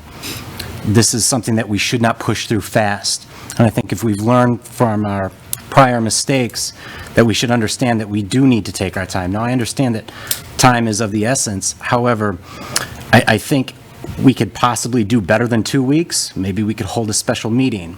But at this time, I am not ready to make a decision on this either, because there are a lot of things that go into this decision. So I'd be more than happy to recommend a special meeting next week, so that way you don't have to wait 2 weeks, but I am not going to give my consensus this evening. Trustee Kumar. I appreciate Kevin's idea with the special meeting. I think we don't want to wait 2 weeks, certainly, but I would like to address this and maybe have some more public input as to whether they feel that where we're going, the direction we're going is correct. Certainly a special meeting would give us that input.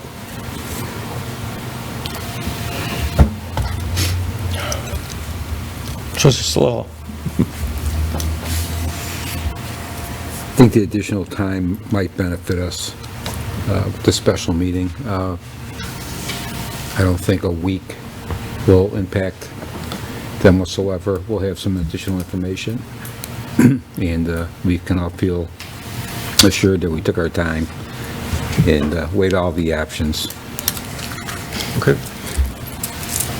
If I could, I'm fine with that. If I can make one comment as it relates to Commissioner Kozar's question earlier, because I wasn't prepared to go through all the numbers where we were, and I'm not going to bore you with all the details of the numbers, but where we were in February at 17,825 triple zeros in 2/14/22 was a bigger project, to Commissioner Kozar's credit in terms of pointing that out. So everything you see on this base sheet right up in front of you, 21,021,264.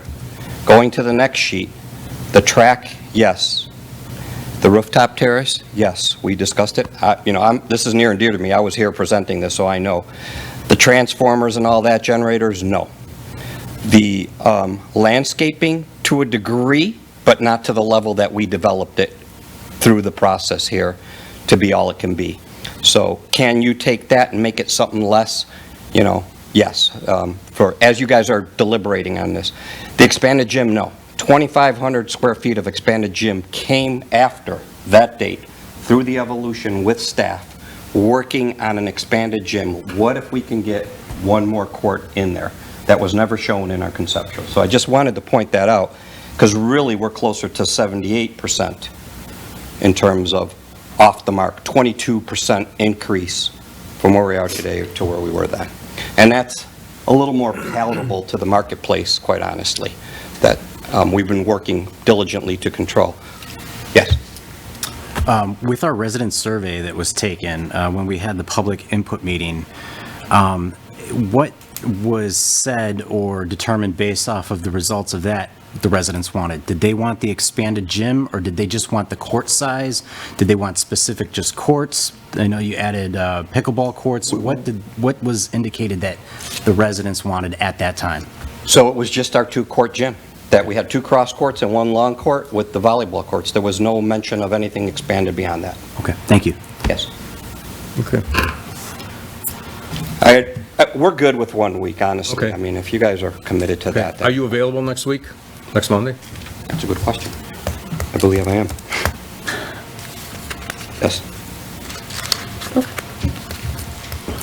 Okay, so let's get a consensus. They have a special meeting Monday, April 3rd. Clerk Konecki? Okay, for April 3rd, okay. Trustee Patrick, Yes. Trustee Kumar, Yes. Trustee Solella, Yes. Trustee Murphy, No. Trustee Kozar, No. President Kazone. Yes. Okay, So we have 4-2? 4, yes, Okay. 4-2. Okay, so we will meet April 3rd. We'll do it 7 o'clock, our normal time here, just for a special meeting to go over all of the design and costs. Very good. Thank you, everyone. Thank you. Have a good evening.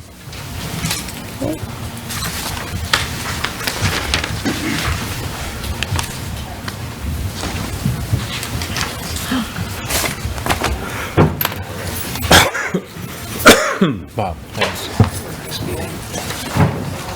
Thank you.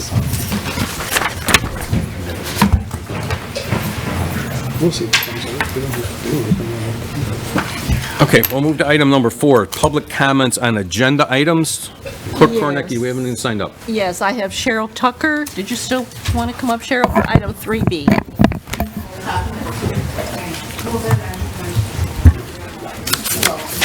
here on behalf of the Park and Rec Commission of Armada. And I appreciate all your discussion on the subject of the Community Rec Center, going back and forth on it. I'm just asking the board to make the tough decision now in a week's time. You said you can make the tough decision. I'm asking you to make the tough decision and basically advise our new village manager and our finance director to see ways that maybe we can find the funds to make the 3-court thing, even though I know on the research thing, I was here for all 3 meetings. It wasn't really discussed how big the gym was going to be. So 2 courts was, would be what people would think, okay, 2 courts is fine. The reason I'm asking behind that, and I know it could be an extension to it later on or whatever, but when we put that court in, the 3-court basketball court in, that will be the only gym we have here in the village. So cutting down the court to 2 courts, we're limiting the amount of activities we can do. Seeing that this will be the only gym in the village, with the board's plan stated that they're going to tear down Iowa Center, we're losing that gym, even though it was little. So we have 1 gym that we'll use for all our activities. I also would like to make sure there is some future plans and budget put into place for the funds for the future pool, the walking track and the running track, the outdoor playground, and the outdoor basketball court, the softball fields that we're going to need to replace, seeing they're gone, and the additional program rooms that we are going to need eventually to be added on, that we start making a budget like we do for everything else of the equipment, and that's part of it that I'm asking you to advise the village manager to start putting into play. The village also needs to put into play a place to keep up with the maintenance of our buildings. That is something else I'm asking the board as we go forward to please put that in the plan for an advisory suggestion for the village manager. Right now, I know the people of Villa Park understand that the interest rates have gone off, the labor cost has gone off, the building cost has gone up, and probably skyrocketed from when they came here to the 3 community input meetings and gave all the board what they wanted to see in the rec center / community center. Now it's up to you as a board to follow through with your promise to the people of Villa Park and make the tough decision to advise the manager to find grant money, tax money from the Cannabis facility, which now you guys have a chance to vote on tonight, to supplement the 10 million grant that we got. I understand you clarified why we only asked for the 8 million bond money and only ended up with 70,000 for whatever grant because of the right of it, because it was not feasible to ask for more money at that time to assist it. I understand. We still don't know what the amount is that the rec budget we'll get from the candidacy tax. My understanding is even if we get 35,000 of 30 that, seconds. or 33,000 of that, would assist in a way, because that's not written in there. It is supposed to be 1% going to the recreation field, divided between the police and fire and the recreation, and I'm still not seeing what possibility we have for that.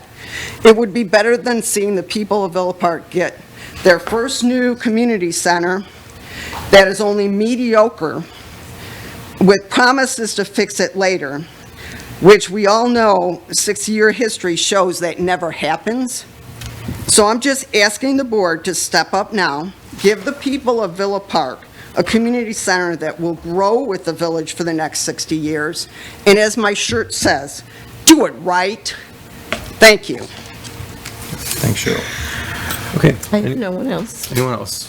This week, Bob?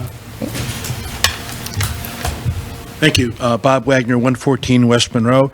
I'm here to speak on item 9D, which is the NOMO-MA resolution. First of all, I just want to express appreciation on behalf of the Environmental Concerns Commission that this did make it on the agenda. I'm not going to make any argument for it. I think that the resolution is kind of eloquently written. I think it makes a great argument for passing it. I would just tell the board that this policy has been tried in other communities successfully, and the commission, the Environmental Concerns Commission, is willing to play whatever role is necessary to help make this successful. We trust staff to come up with some well-reasoned rules for implementing it. I think the fact that we're kind of starting a little bit late, I think we're not going to get a lot of people participating. And lastly, the manager sent an email asking if the commission had appropriated funds for signs. We didn't. We thought it was a little premature, but we have identified an individual who would be willing to provide 10 signs for the first residents that want to participate in the program. So I'm just urging a yes vote on this resolution. Thank you. Okay. Thanks, Bob. Hey, do we have anyone else?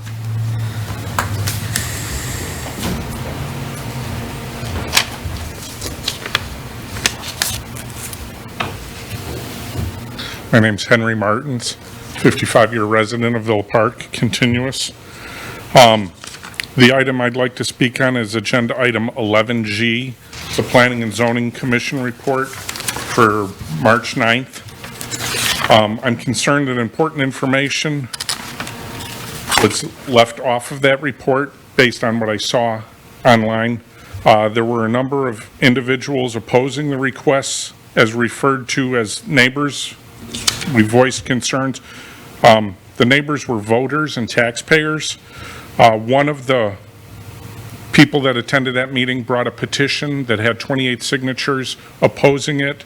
There were approximately 20 residents here opposing different parts of that.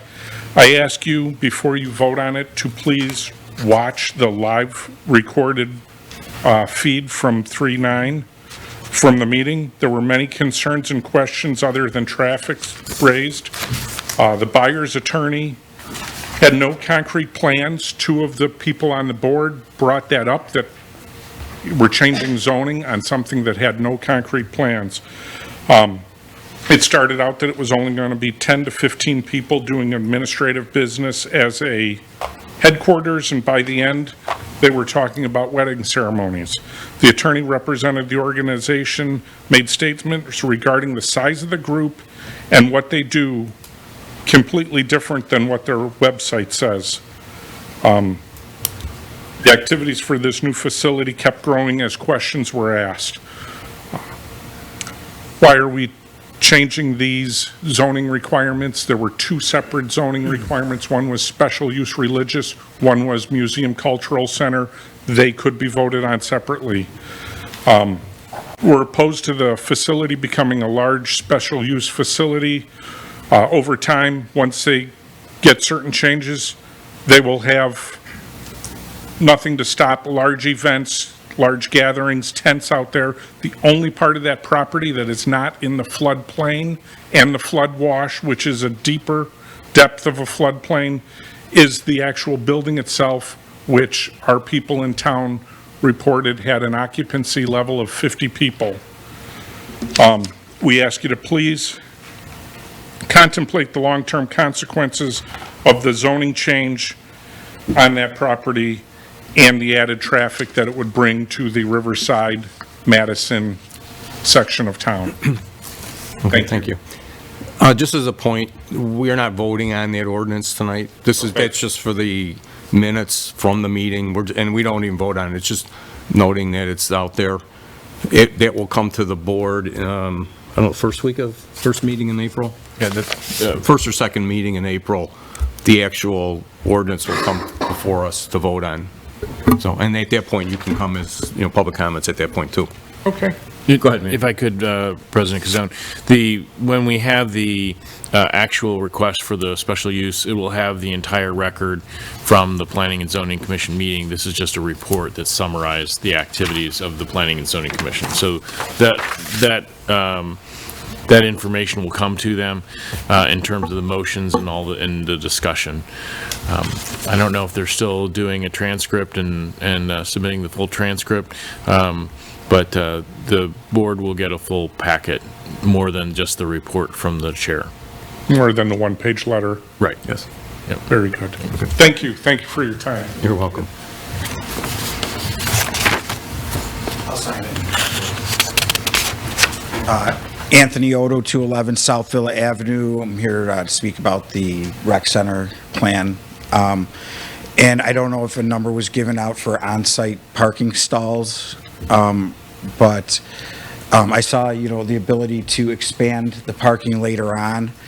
But I would hope that maybe that could be considered all the parking on site that that building needs. I think there was a number given at some of the public meetings early on last year. Because I do believe that, if I'm correct, that some of the parking is for the rec center is going to be used in the Union.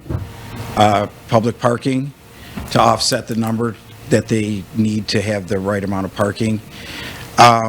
Especially if we're going to be expanding the building maybe to some more courts, which would be more people at the rec center. We're talking about doing the rec center for a long-term plan. Let's build it correctly the first time.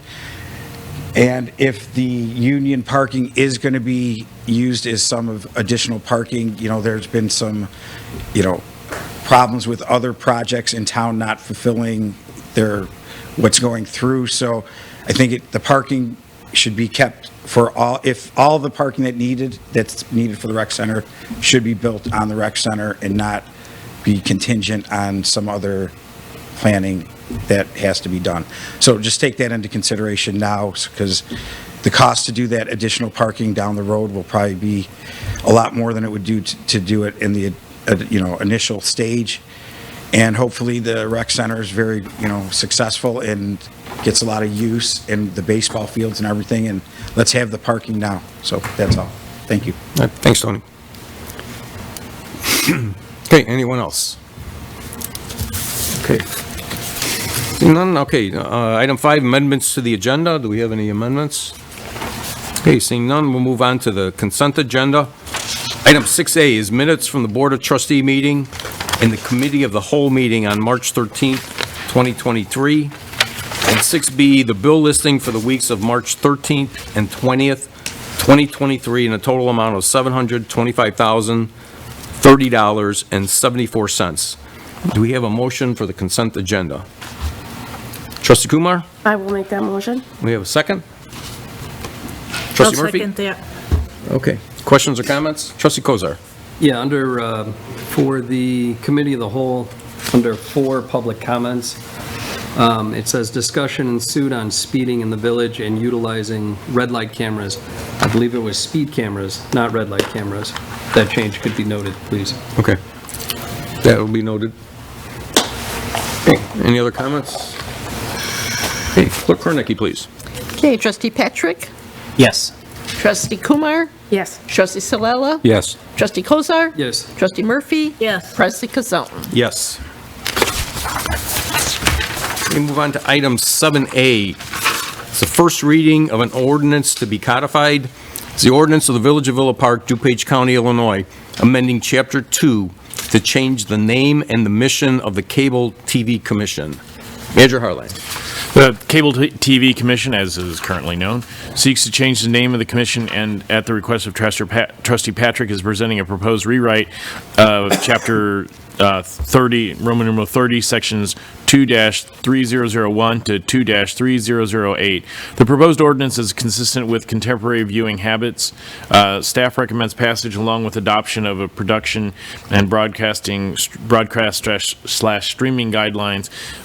So first reading would be appropriate for tonight's meeting. I know that the chair of the commission's here, attended their meeting, and I know he's already submitted a draft of a policy update from what they already have. So.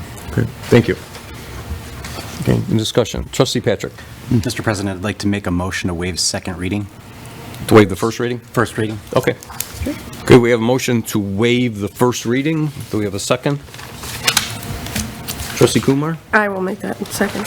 Okay. Any questions or comments? Trustee Solel? What's the cost attached to this? I see there's education involved, possibly equipment, in Section 2. Trustee Patrick wanted to answer the... Yeah. There's no cost association with this unless it's due to administrative costs due to changing the name or the ordinance online. Practically, this is what the Cable Commission is trying to do here is to redefine their scope in the village. Currently, it is named the Cable TV Commission, which its relevance is taken into question here. So the change comes from making people more aware that this is a video production commission, and also provides videos and things of that nature. This is just simply an ordinance change and also a change to their scope of how the commission will do business. I guess my question is to receive training to operate television and video cameras, associated equipment. Is that an in-house training? Is it something we have to hire out? Are we getting new equipment that needs to be trained on? No, a majority of what we do in the Cable Commission is in-house training. However, we have partnered with Glenn from Suncom, who is also a liaison to as far as the production goes for board meetings or productions in this room. As far as the Cable Commission goes, they will also have the capability of doing their own productions and being able to put those productions in areas, whether that be social media platforms, YouTube, more accessible programming to our residents other than just the two TV channels, Comcast Channel 6 and AT&T UVerse 99. We do have the president of the chairman of the Cable Commission here. Al Stash, I'm part of the current Cable Commission, and the training that you're referring to, Trustee Salala, is training for the equipment that's in the room behind us being used tonight, and the core of that system is a product called CASTUS, C-A-S-T-U-S, and training is available from that vendor free. Okay. Thank you. Okay, so we have a motion and a second to waive the first reading. Clerk Kornecki, please call the roll. Trustee Salella? Yes. Trustee Murphy? Yes. Trustee Kozar? Yes. Trustee Kumar? Yes. Trustee Patrick? Yes. President Kazone? Yes. Okay, so then do we have a motion for the ordinance itself? Trustee Patrick. Mr. President, I'd like to make that motion. Hey, do we have a second? Trustee Kumar? I'll make that motion. Okay, any additional questions or comments? Okay, Clerk Kornecki, please. Okay, Trustee Murphy? Yes. Trustee Salella? Yes. Trustee Kozar? Yes. Trustee Kumar? Yes. Trustee Patrick? Yes. President Kazone? Yes. Okay, we move on to item 8A. It's an ordinance. Extension of ordinance 4245 for special use for cannabis dispensing facility at 305 West North Avenue. Manager Harline. Wow, where'd that come? Sorry about that. It's okay, Mayor Sudler. I'm sorry, wrong. It's from a different city. The Cable TV Commission, per section 1411, let me try it again. You've thrown me off my game. Per section 11.4.9, lapse of approval, A, special use will lapse after 1 year unless a building permit has been issued, a certificate of occupancy has been issued, or the special use has been established. Owners of this proposed new facility are actively pursuing this project and have submitted plans for review, and they are currently under review by the Community Development Department. Therefore, staff recommends approval of an additional 6-month extension to Ordinance 425 for special use for a cannabis dispensing facility per section 11.4.9, lapse of approval. There's a memo included. Mark McLaughlin apologizes for not being here, scheduling. He didn't realize this would come up this meeting. He is currently on vacation, but myself, or I think Director Burke is here. He has worked on this project as well, if you have any additional questions. Okay, thank you. Do we have a motion? Trustee Patrick? I'd like to make that motion. Okay, do we have a second? Trustee Kumar? Okay, questions or comments? Trustee Patrick? One comment. Do we have a timeline of when this project might go into effect, when they might start building? Director Patrick? Good evening. The state has approved their cannabis license. They just not have released it yet. And so the review should take about 2 months, and then they should be able to start construction after that point. Okay. Thank you. Trustee Saul. Just for note, in the highlight blue, line 2, the address is incorrect. It's identified as 530 West North Avenue. It's 305. Oh, okay. Thank you. All right. I believe the actual what he is the actual explained? ordinance that would be approved by the board tonight is correct. Okay. But Trustee Salela, you are pointing out that the title, as indicated on the link Yes. to on the agenda, has an incorrect title, but the actual ordinance that's being considered by the board tonight has 305 West North Avenue. Okay. Thank you. Trustee Patrick? And just for clarification, a business like this will be exactly like the other cannabis dispensary that's on Roosevelt Road, where the village would incur a 3% sales tax or a cannabis tax as well? Yes. Correct. Okay. Correct. Yep. Trustee Kozar? Is it correct that we only have room for, we're only allowed to have 2 in our village, or is it 3? We're allowed to have 2 on North Avenue and 2 on Roosevelt Road based on the distance. They have to be at least 1,500 feet? Yes. 1,500 feet. They have to be at least 1,500 feet apart. So based on, the distances, we could theoretically have 2 on Roosevelt, 2 on North Avenue, but that would be it. That's limited us. And then, in order to keep this from lapsing, all they have to do is get their building permit, and all their plans have already been submitted, right? Correct. Correct. Yep. So, I don't see why we need to give them an additional 6 months. Is it going to take our village 6 months to grant the permit? It's just the standard extension, and to shorten it would only, you get 2 extensions, they are 6 months maximum. There really isn't any additional cost to this village to having a 6-month extension versus a 2-month extension. The only thing is, if something goes mildly awry, you might lose the business, because you're not really supposed to give a 3rd extension. And that 3rd extension is per code, or, where are you getting that from? Per code. It just seems like we're giving too much time on this, and I would like to shorten that up for either to get the business moving or get the village moving in terms of issuing their permit. Once their permit's issued, then they don't have an issue, right? Oh, they have to continue building on the permit, but, I Well, it mean. just The says- building would you- permit has not been issued yet. Right, Yeah. it just says it'll lapse unless a building permit has been issued. So once the building permit's issued, now their threat of lapsing this, now they have a year to have it built, once the permit is issued.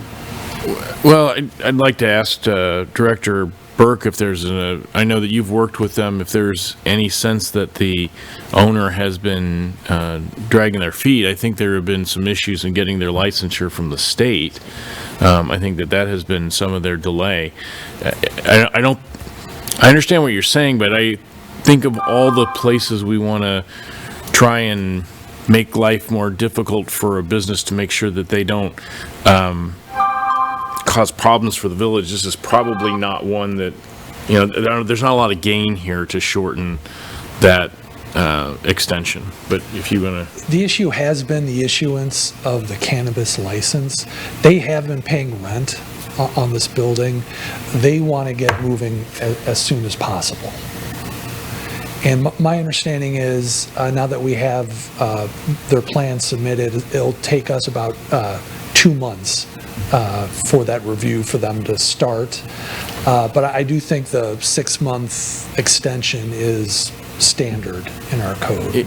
That's what's in the code is a 6-month extension. I don't know that it precludes us from shortening that, but that is what extension length is in our code. I'm certainly not trying to put extra burdens on the business itself. I'm just trying to move this along so that they don't basically lock up this property and then decide it's not something they're moving forward with. But if you're telling me that the first 6 months of delay was a result of them applying to the state and the state not getting back to them, that's a different story. And that's the first time I'm hearing of this. Well, there was litigation on this round of licenses, and so that had to be resolved, and so that held up, the state's issuing of the next round of licenses. Okay. Okay. Any other questions? Okay, Clerk Kronicky. Okay, Trustee Solella? Yes. Trustee Murphy? Yes. Trustee Patrick? Yes. Trustee Kumar? Yes. Trustee Kozar? Yes. President Casone? Yes.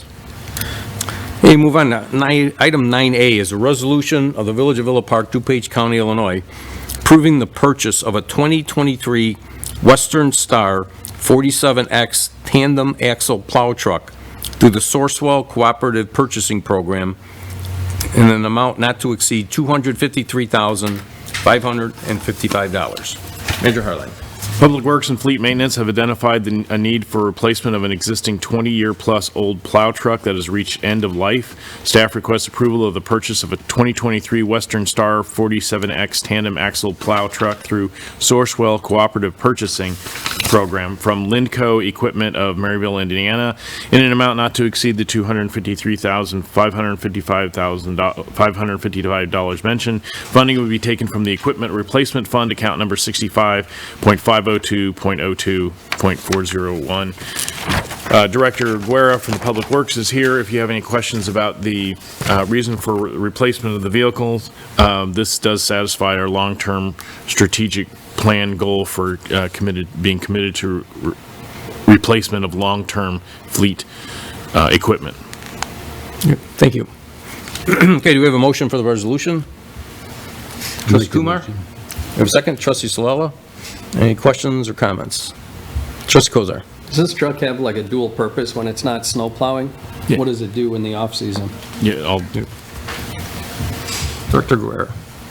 Yes, correct. We utilize all of our trucks. In the wintertime, a lot of them do get the plows and spreaders put on the background, or in the back. When it is not snow season, we do remove those spreaders and snow plows and use them for construction. So a lot of times, if we're digging for water main breaks, those sort of items where we got to haul, we utilize a lot of these trucks for the hauling. Yeah. And do we have, other than it just being 20 years old, do we have a list of kind of what's wrong with it or what it would take to rehab this? I mean, it's $250,000. Correct. So I want to give credit to Matt Free with the Fleet Department in Rich Salerno. They've done a lot of due diligence on this. But we have 3 trucks in rotation. 2 of them we about lost the beds on, where we've welded the frames in a temporary fix. So the frames are not great condition. The second, so we do have that. We do have 2 trucks that are 20-plus years old. So right now, we are not identifying which truck we replace. Obviously, with this, you see the lead time is early 2024 before the chassis would actually show up, and then 3 to 4 month build-out time. So with this truck will not even be ready for production out into our operation until next winter, 2024. So we would probably assess the 2 trucks that we have that are 2001 and 2002.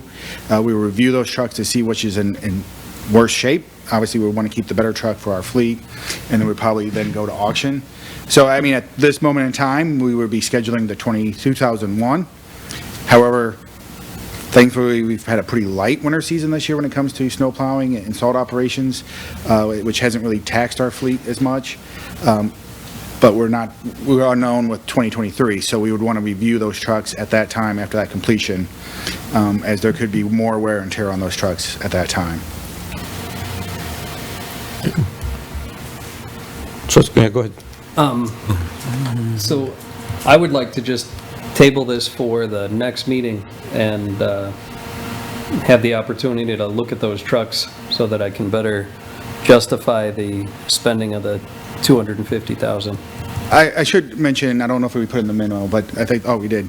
It was in the November meeting of last year. This was part of that financing plan. So we've already packaged that financing through Mr. Howard, our financial director. This pricing was in. We were still evaluating options. We went to 2 different manufacturer vendings. We've contacted almost most of the manufacturing of chassis, because that is problematic, is getting in queue. I think you might hear that with the next item as well, of getting vehicles. But we do have a time frame on the quote, about 30 days. That's why we're bringing it forward for the recommendation for purchase. But we can gather some more information on those trucks. We didn't include them in this one, as it was pre-programmed in the budget and the financing last fall. We were just carrying through seeking it. I should state, the financing was for $310,000. Through that process that Mr. Deputy Director Salerno and Fleet Manager Free did, we were able to reduce that by alternating to a different manufacturer with Western Star. There is a lot of issues where I believe I've been told International has cut off any new orders last December. One of the manufacturers won't talk to us because we do not purchase enough trucks. And then the other one was significantly more. In addition, we used to go to Monroe. We're moving over to Lenco, and Lenco was about a $50,000 savings in the actual build-out package. That's the snow plow, the dump body, on all those components. So there was a whole lot of savings in there from $310 to the price we have here. And if this was to go to auction today, I know it wouldn't go to auction for a year from now. Do you have an approximate amount that the village would receive at auction for the old truck? Not offhand, I would have to do a little bit of research on that, as it's kind of varying, and it'll probably depend, like you're saying, which truck is ultimately in worse shape, in any conditions in the next year and a half that would occur for that truck. It's a number I can certainly talk with our fleet department and try to find that out. Okay. Trustee Kumar. I'm not against the purchasing of the truck. I just have a question on the warranty of these vehicles that we continue to purchase. How do they warranty the basic vehicle in any sense? Because I never see that. I would have to reread the warranty information. Usually it's the standard stock warranty that comes with it. And then the warranty does not actually kick in. I believe it's a 1-year warranty, if I'm remembering off the top of my head correctly, in the proposal. I don't know the mileage to it, but it's 1 year, and it doesn't start until we take ownership of the vehicle. So even though it's built, most of these vehicles are only warranted for quality for 1 year. Seems a little low on a vehicle, in my perspective. Is it is it a part that's warranted for 1 year, or the vehicle itself is only warranted for 1 year? So these trucks are custom built, essentially. So you're getting the truck portion, the cab and the chassis, and that's your standard truck warranty like you would purchase through the manufacturer. The other components are added on, aftermarket components added on by Lenco. Those will come with different warranties. The truck, chassis, and cab's a 1 year. I'd have to look to see what the mileage is. Rich told me, I apologize, I forgot what the actual mileage was, but I do know it's 1 year. How is the plow on this? Is the plow still good? And the old truck? Or is it? So I believe that usually the plows get banged up as well, and so that would be a component that we would want to upgrade. Yep. A lot of times they are custom through Monroe or custom through Lenco, as they have their own package and own plow heads, and that would be consistent. We do have other Lenco plows in fleet. The last two we purchased were Monroe, so it's not like we don't have other Lenco plows in fleet, but usually we like to increase the whole package at this time. Okay. Because we do have had other issues with some of our other plows where we've had to, our fleet department's done a great job of manufacturing and actually fixing it in-house through some welding and reinforcing. But that was the Monroe plow and not the Lenco plow. Good, thank you. So you haven't really had a problem with the Lenco, some equipment? My understanding is historically no. No. Trustee Slow. I see the bed is being spec'd out as stainless, which is great. Were any of the other trucks stainless, or were they still in the steel design? Our standard that we've looked at is keeping it stainless, just due to the longevity that we keep these trucks in the conditions. So that was just what we've looked at internally, as when we looked at the other trucks that we've purchased over time. So I'm saying, are the older trucks stainless beds too? I believe the last two ones that we've purchased have been, yes. I'll clarify that. I don't have all the fleet memorized, but Well, I mean, it would just make sense if they were steel, because those things rot out.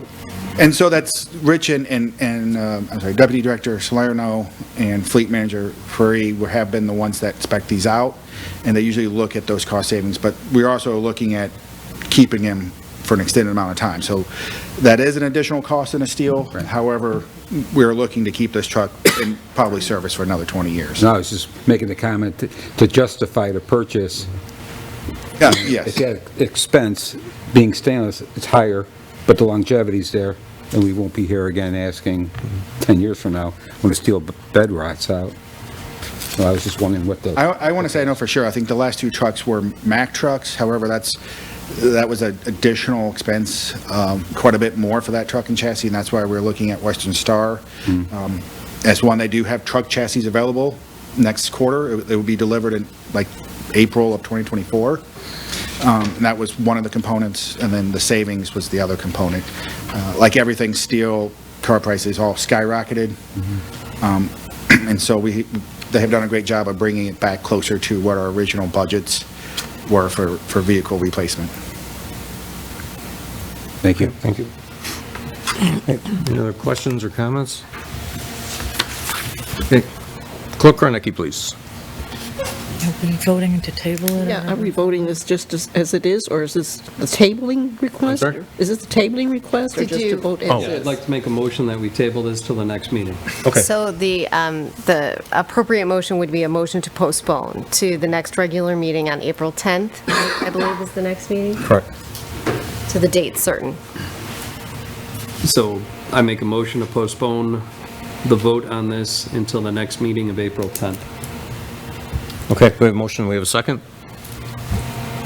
Mr. Patrick? I'd like to second that. Okay. Questions or comments on the motion?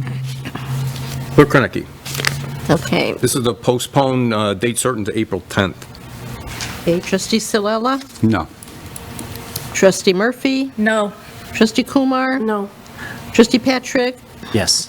Trustee Kozar? Yes. President Kazone? No. Okay, so that does not pass. So we will vote on the resolution tonight to purchase the Western Star.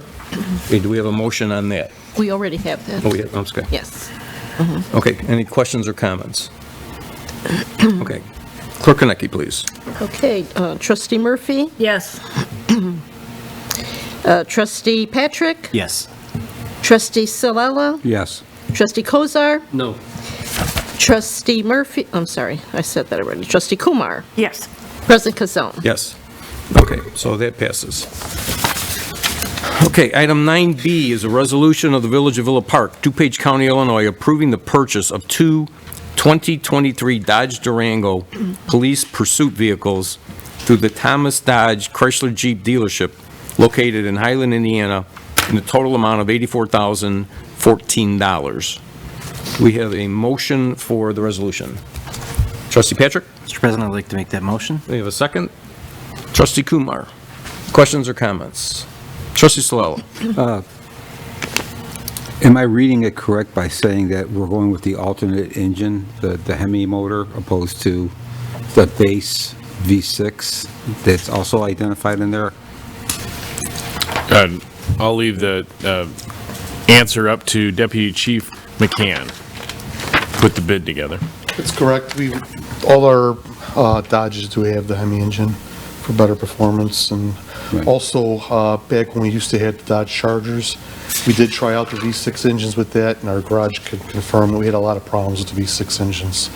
And to this day, some of them are being used by the village, and there's still issues. So better performance for what we do, and it is kind of, I wouldn't say it's an alternate, that's pretty much the number one engine for that vehicle that most police departments select to purchase. I just saw a baseline of a V6, and I'm like, that's not going to work. I was hoping that we're going with a larger engine. So, thank you. Okay. Any other questions? Okay, seeing none, Clerk Kornecki, please. Okay, Trustee Salella? Yes. Trustee Murphy? Yes. Trustee Kozar? Yes. Trustee Kumar? Yes. Trustee Patrick? Yes. President Kazone? Yes.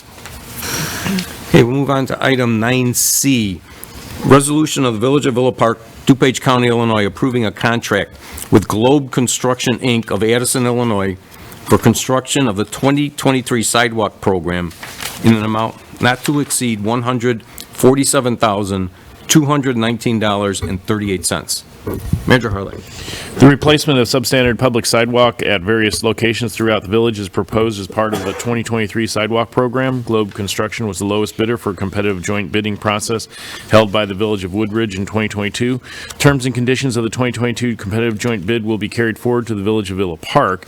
Globe Construction has performed satisfactory work for previous sidewalk programs in this village.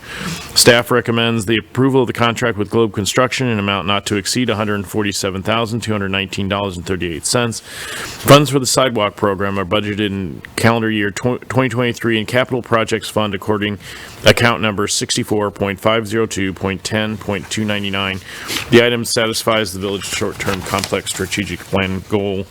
And if you have any additional comments or questions, Public Works Director Mike Guerra is here to answer them. Okay, thank you. Okay, do we have a motion for the resolution? I'll make that motion. Trustee Murphy, you have a second? Trustee Salella. Okay, questions or comments? Trustee Salella. As this is an ongoing project annually, at the completion of this contract, what percentage of sidewalks have we accomplished replacing? I mean, are we seeing an end in sight, or is the list getting longer? We're chasing the list. I would say with sidewalks is like with all infrastructure, it will be continual improvements as we go through this. So I'd like to say it's getting shorter. However, as infrastructure ages, we have additional failure. So I believe, just doing a quick count of the addresses that are included in this, is about 92 addresses affected. It'll be included about 3.1 miles. This is, a majority of it is 50/50 program, so we have sent out letters, so it will still be dependent upon resident participation. I will say, though, our need is greater than what we have budgeted for, so if we do have residents that cannot afford it at this time, we will move on to another resident and go on, as we do have a higher need than we actually have funding for at this time. Thank you.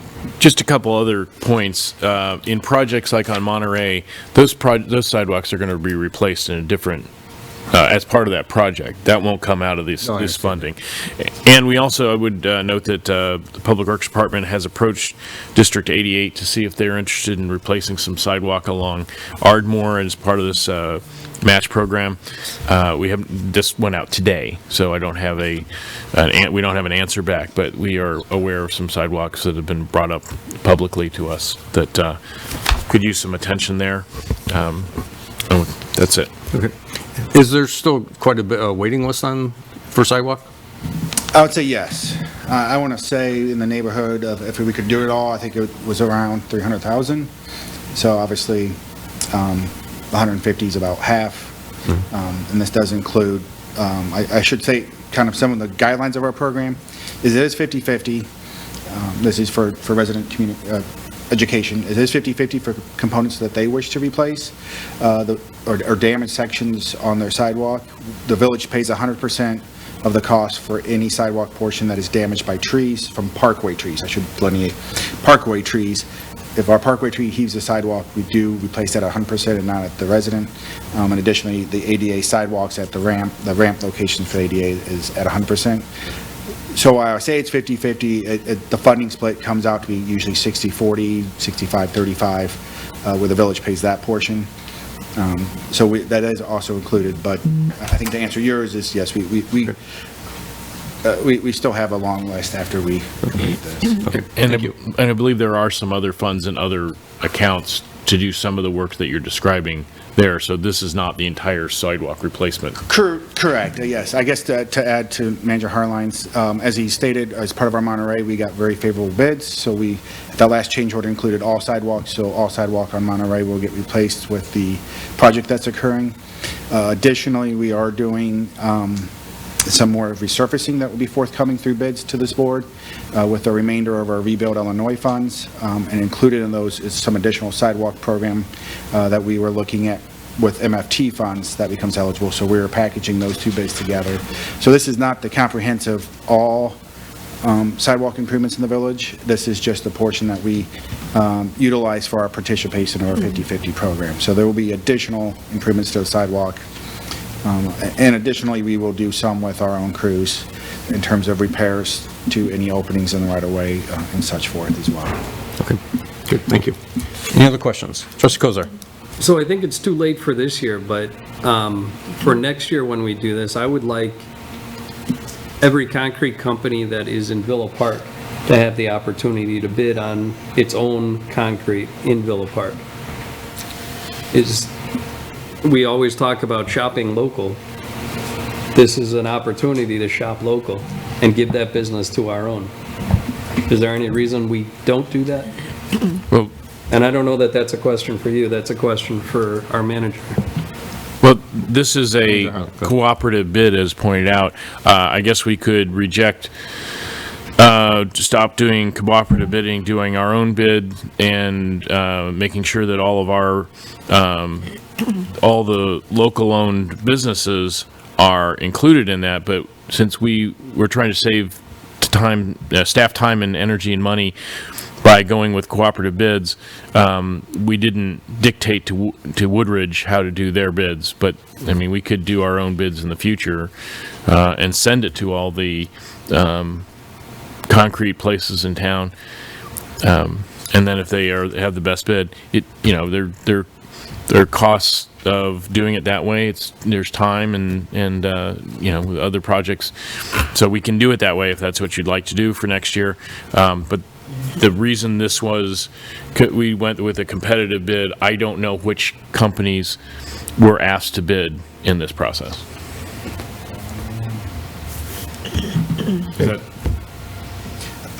To add, yes, so our intention is not to utilize this joint bid, but we were looking at repackaging, but if it's the decision of the board in terms of changing the policy, we could bid it out ourselves, or we could look for other partners with the surrounding communities, such as Lombard, Elmhurst, those as well.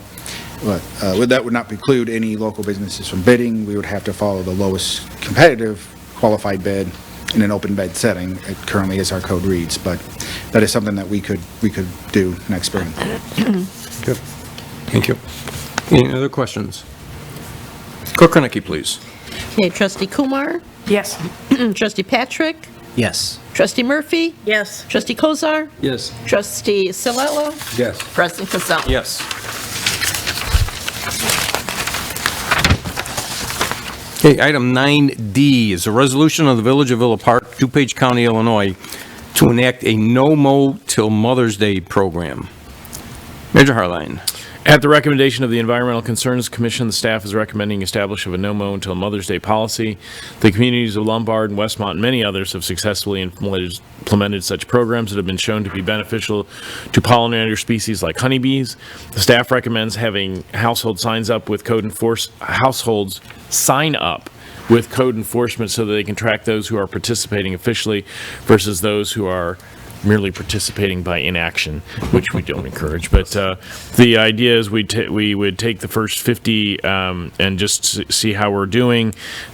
Because we we didn't get started soon enough, we don't have a full sign placement like some of the more mature programs. But if what we'd like to do is just do a test case and see how it starts out and see if there's what the community reaction is to having some of those. We would be looking for coming up with some sort of signage, but I don't want to we don't have that worked out yet. So. Okay, thank you.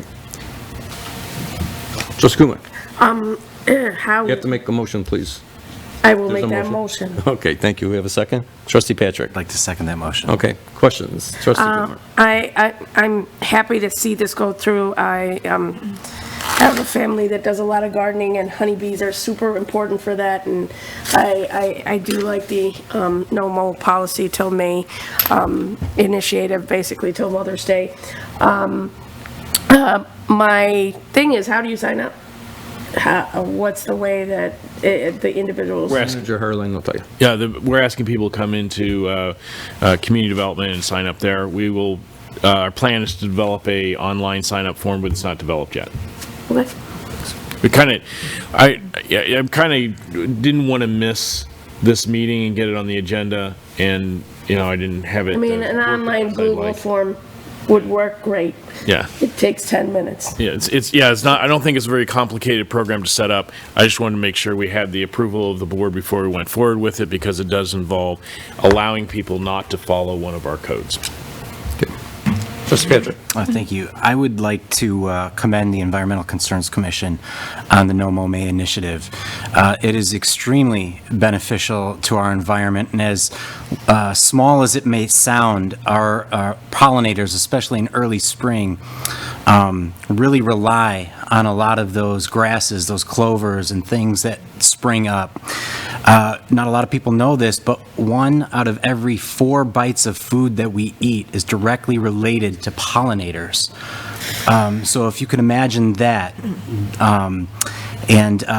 it is a great initiative. I look forward to working with the Environmental Concerns Commission to further develop the program even more. So thank you. Any other? Trustee Kozar. Since we're kind of late in the game getting into this, and it's a good idea, why don't we just hold off enforcement across the board, and and then resume it after Mother's Day? I mean, you're making it more difficult for people to do this if they got to come into the village and whatnot and do it, and then some people can do it, some people can't. You don't have signage. I mean, I think it's a great idea. Let's encourage people to do it, and let's just hold off enforcement until after May. Oh, I think that's what the idea behind the ordinance is. But, well, right, but if that was the case, you wouldn't have to sign up for it. I'm just saying, you don't have to sign up for it. We're going to put a pause on either of the inspectors writing up citations for your lawn and having to verify that just until after Mother's Day. Thank you. So, No Mow May program established in Appleton, Wisconsin years ago, and basically it was an initiative just to change the ordinance. I think the direction that it should go is similar to what Trustee Kozar is talking about, whereas the ordinance should just, and I think it does relay this, is that we just stop the enforcement from that time period. I think what we should do is, when the residents do contact the village, should be for signage, or just to say that they are officially a part of this. But I do think it would be beneficial across the board to suspend that ordinance through code enforcement during that time period, according to this ordinance. Again, I think letting the village know that they want to opt into this program to get a sign would be beneficial. That's fine. We can work that way too. Yeah.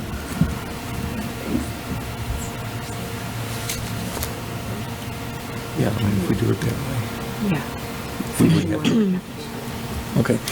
Just speaking with our attorney, if we wanted to suspend the ordinance, enforcement of the ordinance, we have to change the ordinance. We can't just as a... I'm not saying, no, we need to change the ordinance.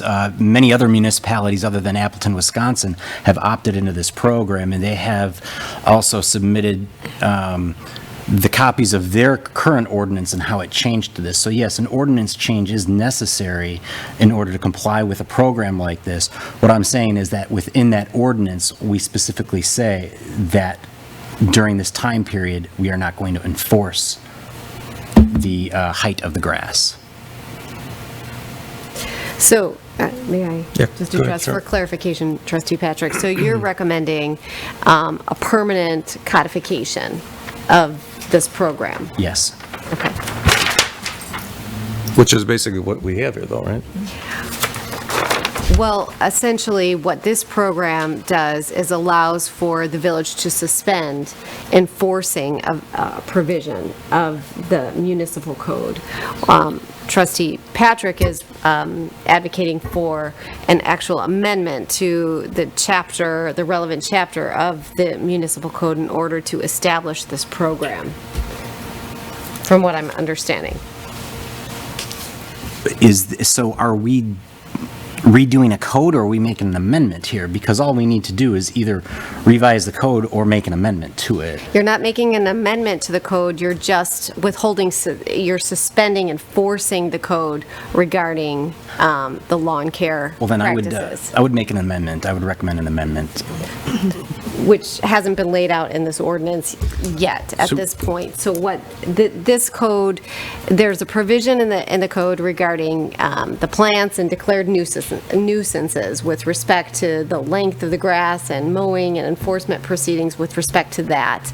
And what this does is suspend the enforcement of that so that, property owners can let their grass grow without having to undertake the risk of being cited for a nuisance. So the ordinance that's in front of the village board today just suspends any enforcement action that could be undertaken by the city, or the village, I'm sorry.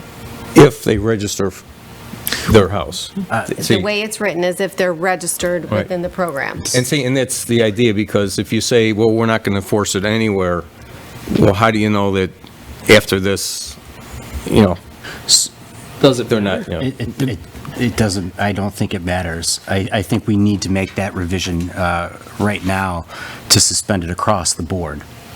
So without registering? Without registering. It's a registration. Well, hang on, please. Registration, this is just a technicality. Registration is just so that way the village know who is opting into this, to make it more easier for the village to say, listen, your grass is over a certain amount of length past Mother's Day.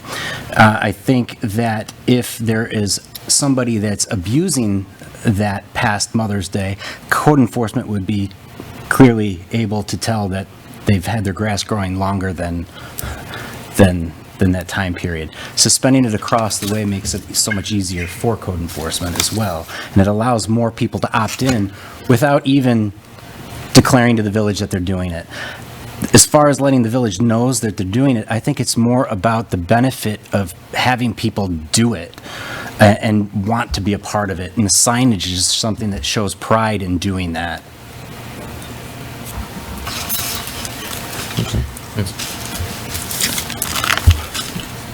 All right, Trustee Cooner. I don't see the benefit in just changing this temporarily in this year necessarily unless, you know, it's because of, we have to announce it on a, you know, there is some legal ramification to that. If there is no legal ramification, let's just change the code now. It's not something that we need to put off and put on another agenda and go through again. If you see any legal reason we should not, I would like the lawyer to weigh in on that. Go ahead, Jim. Thank you. The only legal ramification is that the language of the ordinance is not before this village board, and so at this moment, I couldn't advise you properly as to what kind of motion to make or how to revise this ordinance in order to change the code. But with respect to the prior discussion regarding the registration component, you can easily make a motion to amend this current ordinance to delete that registration requirement in section 1 of the code. And then if that's approved, the registration requirement for this round will not be required. And then when this matter comes before this board again, we can present it in a proper fashion so that the village code can be amended. Okay.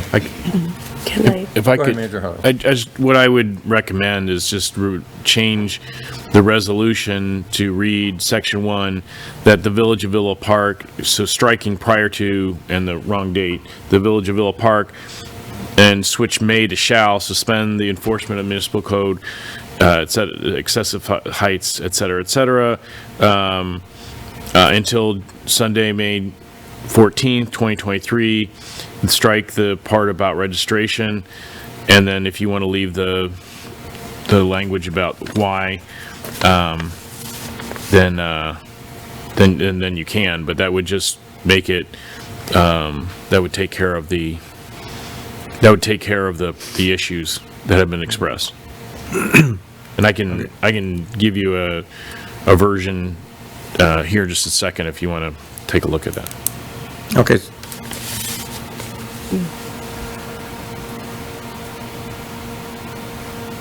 Along those lines, too, Manager Harline pointed out that this is a resolution before the board, and the only way to effectively change the village code would be an ordinance. So I misspoke. So making a change to the village code would require an ordinance, which we can do at another time. Manager Harline is dictating the appropriate amendment to that section 1 of this current resolution, which will allow which will remove the registration requirement for this program. Okay. They're raising their hands over there. Trustee Kumar. Two things. One, I agree that we should, for today, change the resolution, but it should read till Mother's Day, because if it is a resolution in the future that is going to come across, it's good to have it consistent over time. So Well, just read till Mother's Day. this is just for this year. For this year. That's why that date's in there. In the future, if we could actually address this quicker than later, there's no point in putting this off. At our next meeting, it's a small change to our code. Let's just get it done. Trustee Murphy. So where does it tell us how many days after Mother's Day residents have to mow? Are we going to be running around the day after Mother's Day, putting stickers on lawns that are now past the ordinance date? Should we not have included a time frame that we give them to get that mowing done, or they all have to stay home from work on Monday? I mean, the village has administered a lot, this ordinance for a long time. Trust us to figure out, we'll give them a week, I can tell you tonight that we'll give them at least a next weekend, simply just to give the houses enough time. We won't be able to hand out that many citations, so I would, say at least a week. Get the money for the rec center. Okay. So May 22nd, we'll see the weekend after the Mother's Day, Monday. I suggest when we actually draft the code to possibly change the code, that we clarify what Trustee Murphy wants clarified. It makes sense to make it as clear as possible. Yeah, well, once we do the ordinance. Yeah, once we. Okay, so we have a motion to amend the resolution, basically suspending enforcement of the lawn height throughout the village, as Manager Harline is kind of dictating right now. One thing that I'd just like to make a note of is that the original program was called No Mow May for the entire month of May, at which time June 1st is when enforcement goes into full effect. So it's not no mow till Mother's Day, it's no mow May. That was established in Appleton, Wisconsin, and many other communities across the United States. Also, in Europe and other countries have established this as well. So no mow May.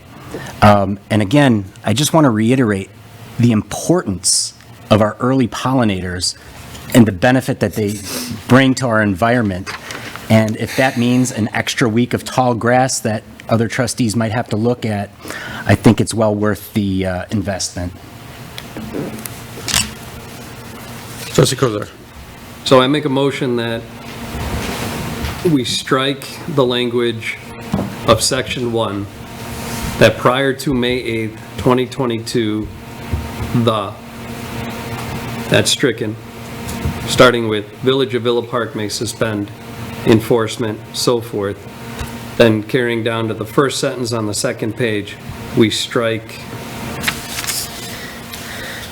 May 14th and replace it with June 1st. Strike Sunday. And then we strike, if they register with the Department of Community Development by April 10, 2023. Yeah, sure, go ahead. Just for clarification, I'm going to read the section as you just made this motion, but maybe we should get a second to that motion. Trustee Patrick. I will second that. Okay, so the motion is to amend Section 1 of the resolution to state, the Village of Villa Park shall suspend the enforcement of Municipal Code Chapter 15, Article 3, Section 15-302, excessive heights of weeds, plants, and grass, declared nuisance, permitting all residents to participate in this program, and voluntarily delay lawn care practices until June 1, 2023. This practice will allow pollinators to emerge and early flowering grasses and forbs to establish, which may result in ground covering exceeding established ordinance height restrictions. And. Correct. Okay. Do we have a second on the motion? We have. Oh, we have a second. I'm sorry. Okay, discussion? Trustee Murphy. My only comment is I have no clue whatsoever how tall grass is going to get between now and June 1st. So I don't know if we're looking at hay bales or looking at 4 inches, and until I would have a better feel for that, I'm not moving forward with a vote until June.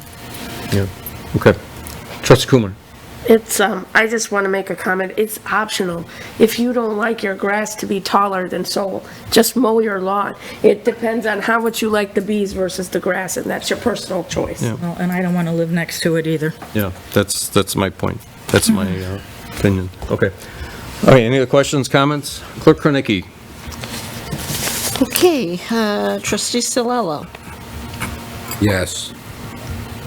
This is on the amendment? Yes. This is on the Amended amendment, one, yeah. correct. Trustee Murphy? No. Trustee Patrick? Yes.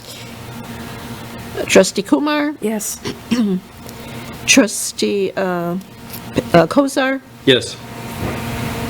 President Kazone? No. Okay, so we have a, 4-2. okay, we have a motion to approve the resolution as amended? We've already got that motion in seconds. As, okay. All right, any questions or comments? Okay, Clerk Krenicki, so this is on the amended resolution. Yes, okay. Trustee Murphy? No. Trustee Kozar? Yes. Trustee Salella? Yes. Trustee Kumar? Yes. Trustee Patrick? Yes. President Kazone? No. Okay, so that passes, so it will be no mow May in the village. Okay, item number 10, public comments on non-agenda items. Do we have anyone signed up? I had no one. Do we have anyone for non-agenda items? Okay, item 11 is just our village commission reports, cable TV, community fund, economic economic development, environmental concerns, historical preservation, parks and recreation, planning and zoning, and the traffic and safety commission. There's really no need for vote on that. Just any questions or comments? Just accept as presented. Accept That's all as we do. presented, Yeah. okay. So, should I do the roll call Yes, for please. that? So this would be just accept as they were presented. Okay, that's trustee Patrick, Yes. trustee Murphy, Yes. trustee Kumar, There were some comments on changing it by one of our residents, and concern that there was not attached, but I will accept it as is. okay, that's a yes. Trustee Kozar, Yes. trustee Salella. Yes. And President Kazal. Yes, okay. Okay, moved on to village clerk's report. Oh, no report, thank you. Okay, village trustees report. We'll start on my right. Trustee Patrick. Thank you. Good evening, everybody. First, I would like to be the first to congratulate our new Villa Park Video Production Commission. We have the chairperson, Al Stash, also commission member Bob Wagner here in attendance. The Video Production Commission, formerly known as the Villa Park Cable Commission, is doing an outstanding job. tvvillapark.com. Check out Villa Park News, everything else that's going on in the village today, doing a great job. Also, just a shout out to all of our commissions, again, doing a great job. Everything is running smoothly. Again, thank you to the Environmental Concerns Commission for the initiative of No Mow May. That is really important, not just to our community, but to our environment, the planet. So thank you with that. And then lastly, I would just want to congratulate our newly sworn-in Fire Chief Stapleton. That's it. Thank you. Trustee Kozar. Last meeting, we talked about recording the meeting for Parks and Recs on an ongoing basis.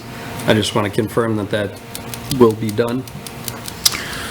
The Parks and Rec Commission is not comfortable with that recommendation. So I guess the question is, we've never had that come up, and I don't know if the board needs to require that. The commission members who were here earlier aren't here now. I could ask Greg Gola to report on their last meeting, but my understanding was that they weren't comfortable with that, and I don't know how the board wants to handle that. I would like to make a motion that the meeting for Parks and Recs on an ongoing basis is recorded. Against the will of volunteers. I'd like to second that. Okay. Questions or comments?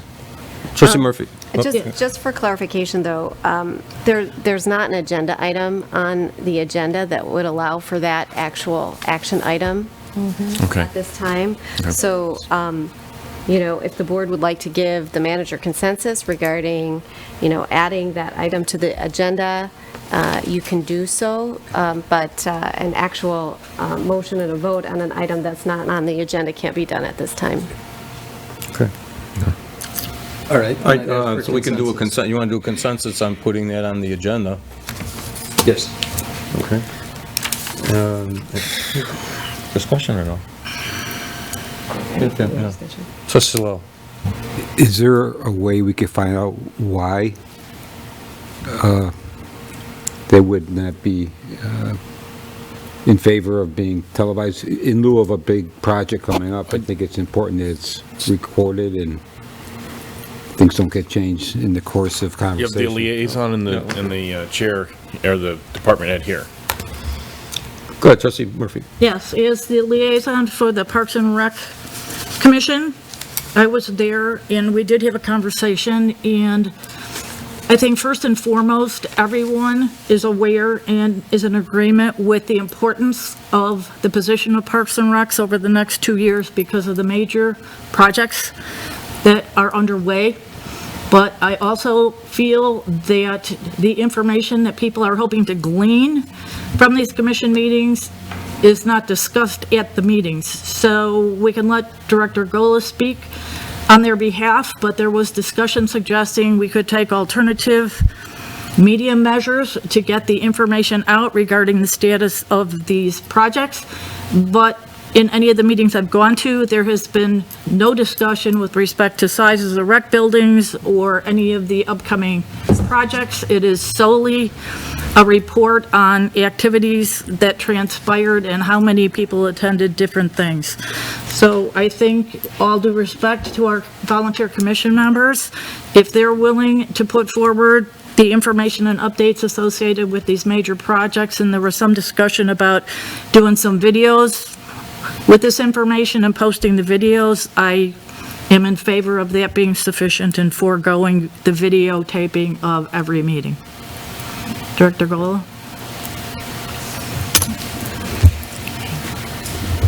Thank you. So I did bring it up at our last Recreation Commission about Trustee Kozar's suggestion that we have the meetings here in the boardroom. And the general feeling from the commissioners was they didn't want to move and they didn't want to be on tape. They didn't want to be recorded.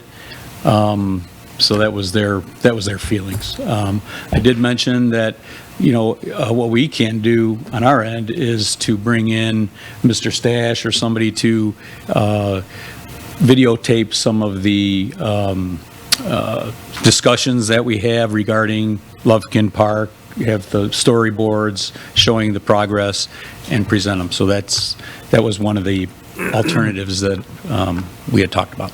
So, but it was their feeling. Okay. Trustee Kumar. I am personally not favorable to taping people who do not want to be taped. It may be something social by some of the commissioners that they do not want to be taped. You don't want to put someone under some kind of psychological pressure who's trying to help us as a group. So if they don't want to, and there's a clear perspective, we do not want to be taped, I think we have to take people's personal thought processes into account. I mean, not everybody likes to be on camera. Okay. Trustee Kozar. So this goes directly to transparency. Not everybody can make those meetings. Not everybody even knows where those meetings are. Just like this meeting is taped and it's accessible at at the viewer's convenience, planning and zoning is also videoed, so people can watch it and not have to go to the meeting. Yeah. So is traffic and safety.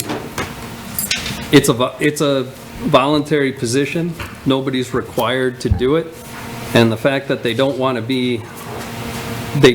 that transparency makes me think even more, we need that transparency. We need transparency throughout this village. For any time commissions are doing various things, we have a special meeting next Monday, that needs to be recorded. People need to be able to watch and know what their government is doing. Trustee Patrick. I'd also like to say that you made a comment about you might be able to utilize Mr. Stash over here. Well, first of all, I just want to, Mr. Stash might be an independent contractor on his own time.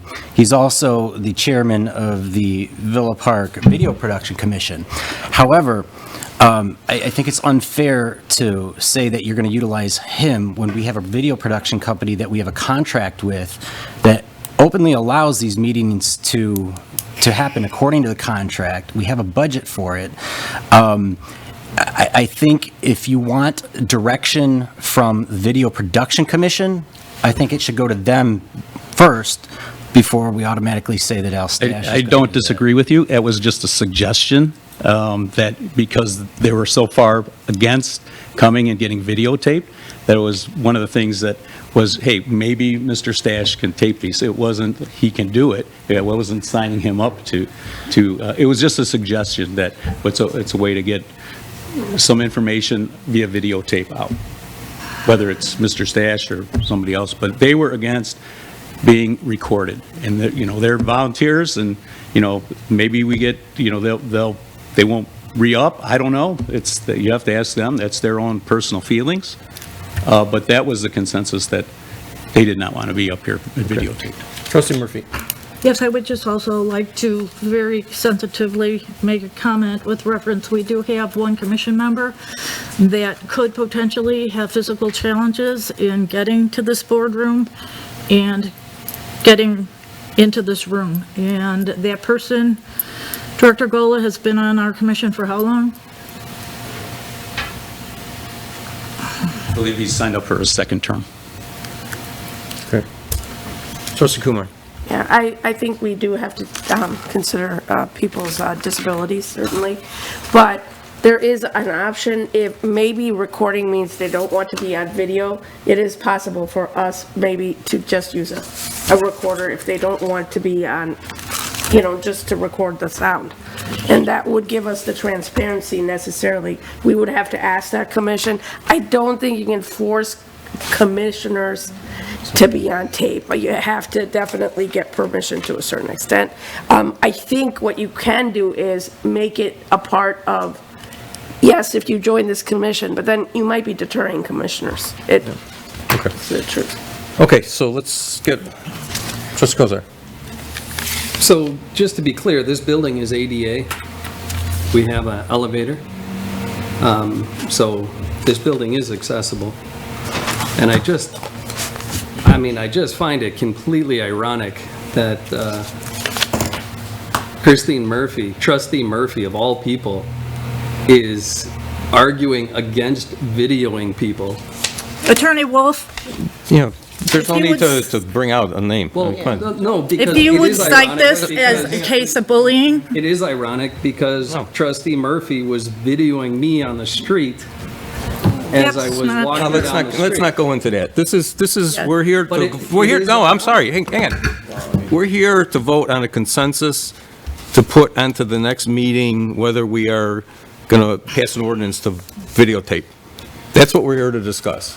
Right. So and let's that's keep part our of the discussion, let's keep that discussion to just what we're talking about. We are talking about videoing. And there's no need to bring in other We are people. talking about videoing people. Right. And There's no need to bring up something like that.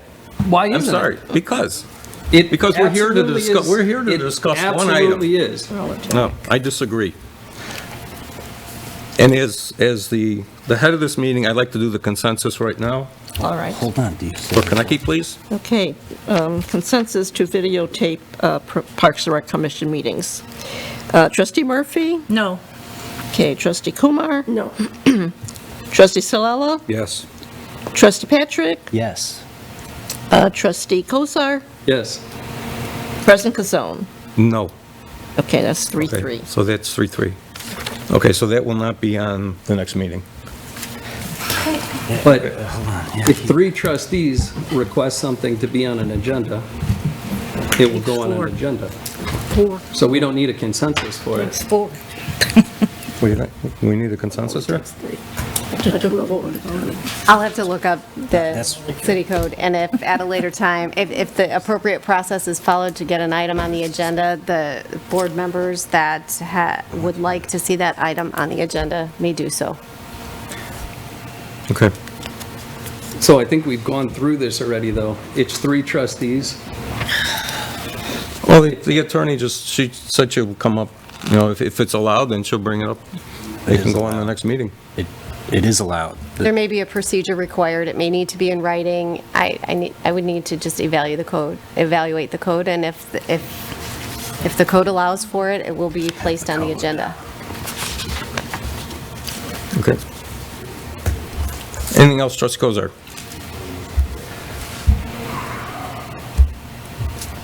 No. Okay. We're good. Trustee Salala?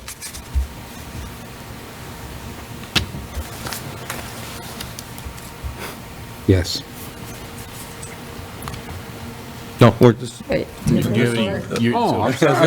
thought you were kicking around with. People just tired. No report this evening. Okay. All right, Trustee Kumar.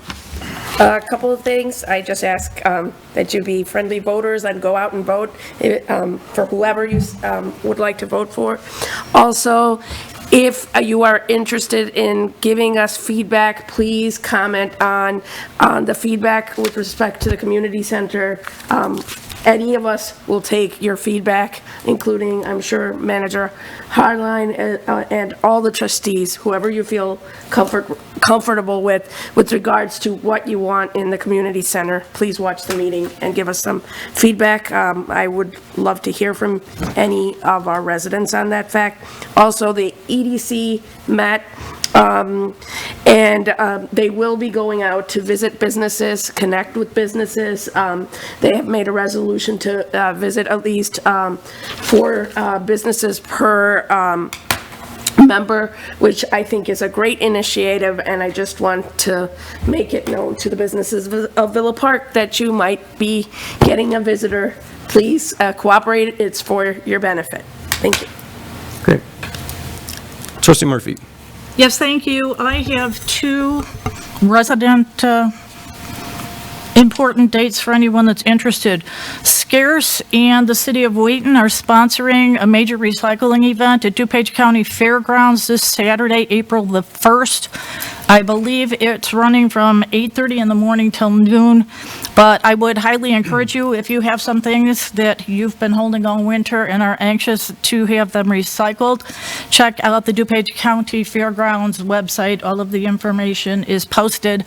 Some of the items, very similar to our Villa Park major recycling event, there will be a charge for, like hazardous waste materials, etc., but it's all listed on the DuPage County Fairgrounds website. Also, I think of note, especially for anyone that's been holding lawn waste bags over the winter, we will be reinitiating pickup for our brown landscape bags starting the week of April 3rd.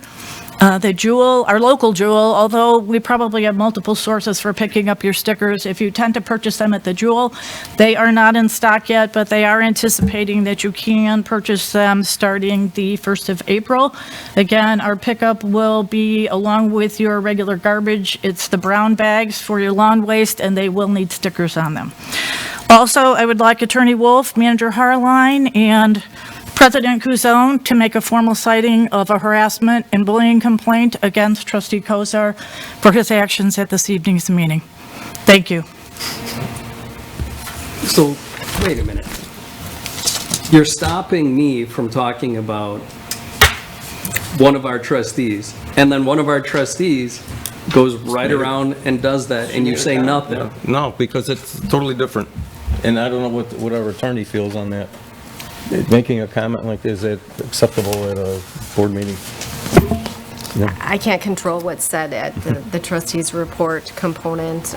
The village president has the authority to dictate the order of the meeting. Right. Okay. And you don't, you're not choosing to do it fairly. If it's gonna apply to me, it needs to Trustee apply to Kozar, all please. trustees. Your time has been said, okay? If you want to bring up something again at the next meeting, feel free to. Or if you'd like to bring it up to the board at the next meeting. Your time has been done for your report. I'm glad this meeting is videoed. Okay, we will go on to the village president's report. A couple things, Illinois Prairie Path, the 2023 annual trail cleanup will be on Saturday, April 29th at 9 o'clock. I'm sure there'll be more information coming out. It should be on the village website also. Coffee with the board will be this Saturday, April 1st, starting at 9 o'clock, up here in the boardroom. As Trustee Kumar said, early voting has started, but voting ends on April 4th, so get out and vote for whoever you'd like to, candidates. And we have a couple of new additions to our Villa Park family. Justin Schlensky, who's on the Planning and Zoning Commission, he and his wife Laura, she gave birth to a young daughter, Lydia Joy Schlensky, a couple of weeks ago, so congratulations to them. And our own assistant manager, Suzanne McVeigh, welcomed Emily last week. She was a little bit early, but she surprised everybody, but she's doing well. So congratulations to you too, and hope all's well. And with that, we'll go to the village manager's report. I only had one other thing to add. I don't know if I mentioned this to everybody, but we did get the grant for $97,500 to purchase new carts. That's $15 on every cart that we'll be purchasing for the recycling program that we were assuming and hoping we get that grant, so that's helping to keep the rates down for the new extension or the new contract with LRS that will begin technically on July 1st, but the distribution of the carts will be in late May, early June. More details will be coming out soon. They are producing a flyer, working with the Video Production Commission to develop some videos on that rollout, and we also LRS is going to be sending out something directly, and there will be other ways that we try and get this out. We're looking for also the July 4th parade planning continues, looking for corporate sponsors. Safariland just stopped me in the reception for our new fire chief and said that they'd like to support it. I know LRS is looking to, so if there are other businesses out there that would like to support the VFW Post 2801's parade with the Villa, for Villa Park, for Independence Day, we'll be looking for those, that assistance. And then he's not here still, but I do want to congratulate Chief Stapleton. He was the unanimous choice of all the members of all the boards for the 3 different panels for our new fire chief. And that's it. Okay, thank you. Okay, item 16, executive session pursuant to 5 ILCS 120/2, C2 regarding collective negotiating matters between the public body and its employees or the representatives, or deliberations concerning salary schedules for one or more classes of employees.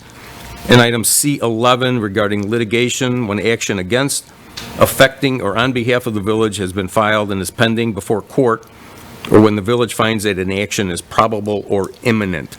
Do we have a motion to go into executive session? Trustee Patrick? Mr. President, I'd like to make that motion. Okay, do we have a second? I'll make that motion. Trustee Kumar? Okay, Clerk Renecke, please. Okay, Trustee Salella? Yes. Trustee Murphy, did you say yes? Yes. I'm sorry, okay, thank you. Trustee Murphy? No. Trustee Patrick? Yes. Trustee Kumar? Yes. Trustee Kozar? Yes. President Kazone? Yes. Okay, so we will go into executive session. We will adjourn our meeting out of executive session. We will be back here next Monday, April 3rd, for a special meeting, and then April 10th will be our regular board meeting. What timing is that meeting? 7 o'clock. 7 o'clock. 7 o'clock, yes. Trustee Kornick.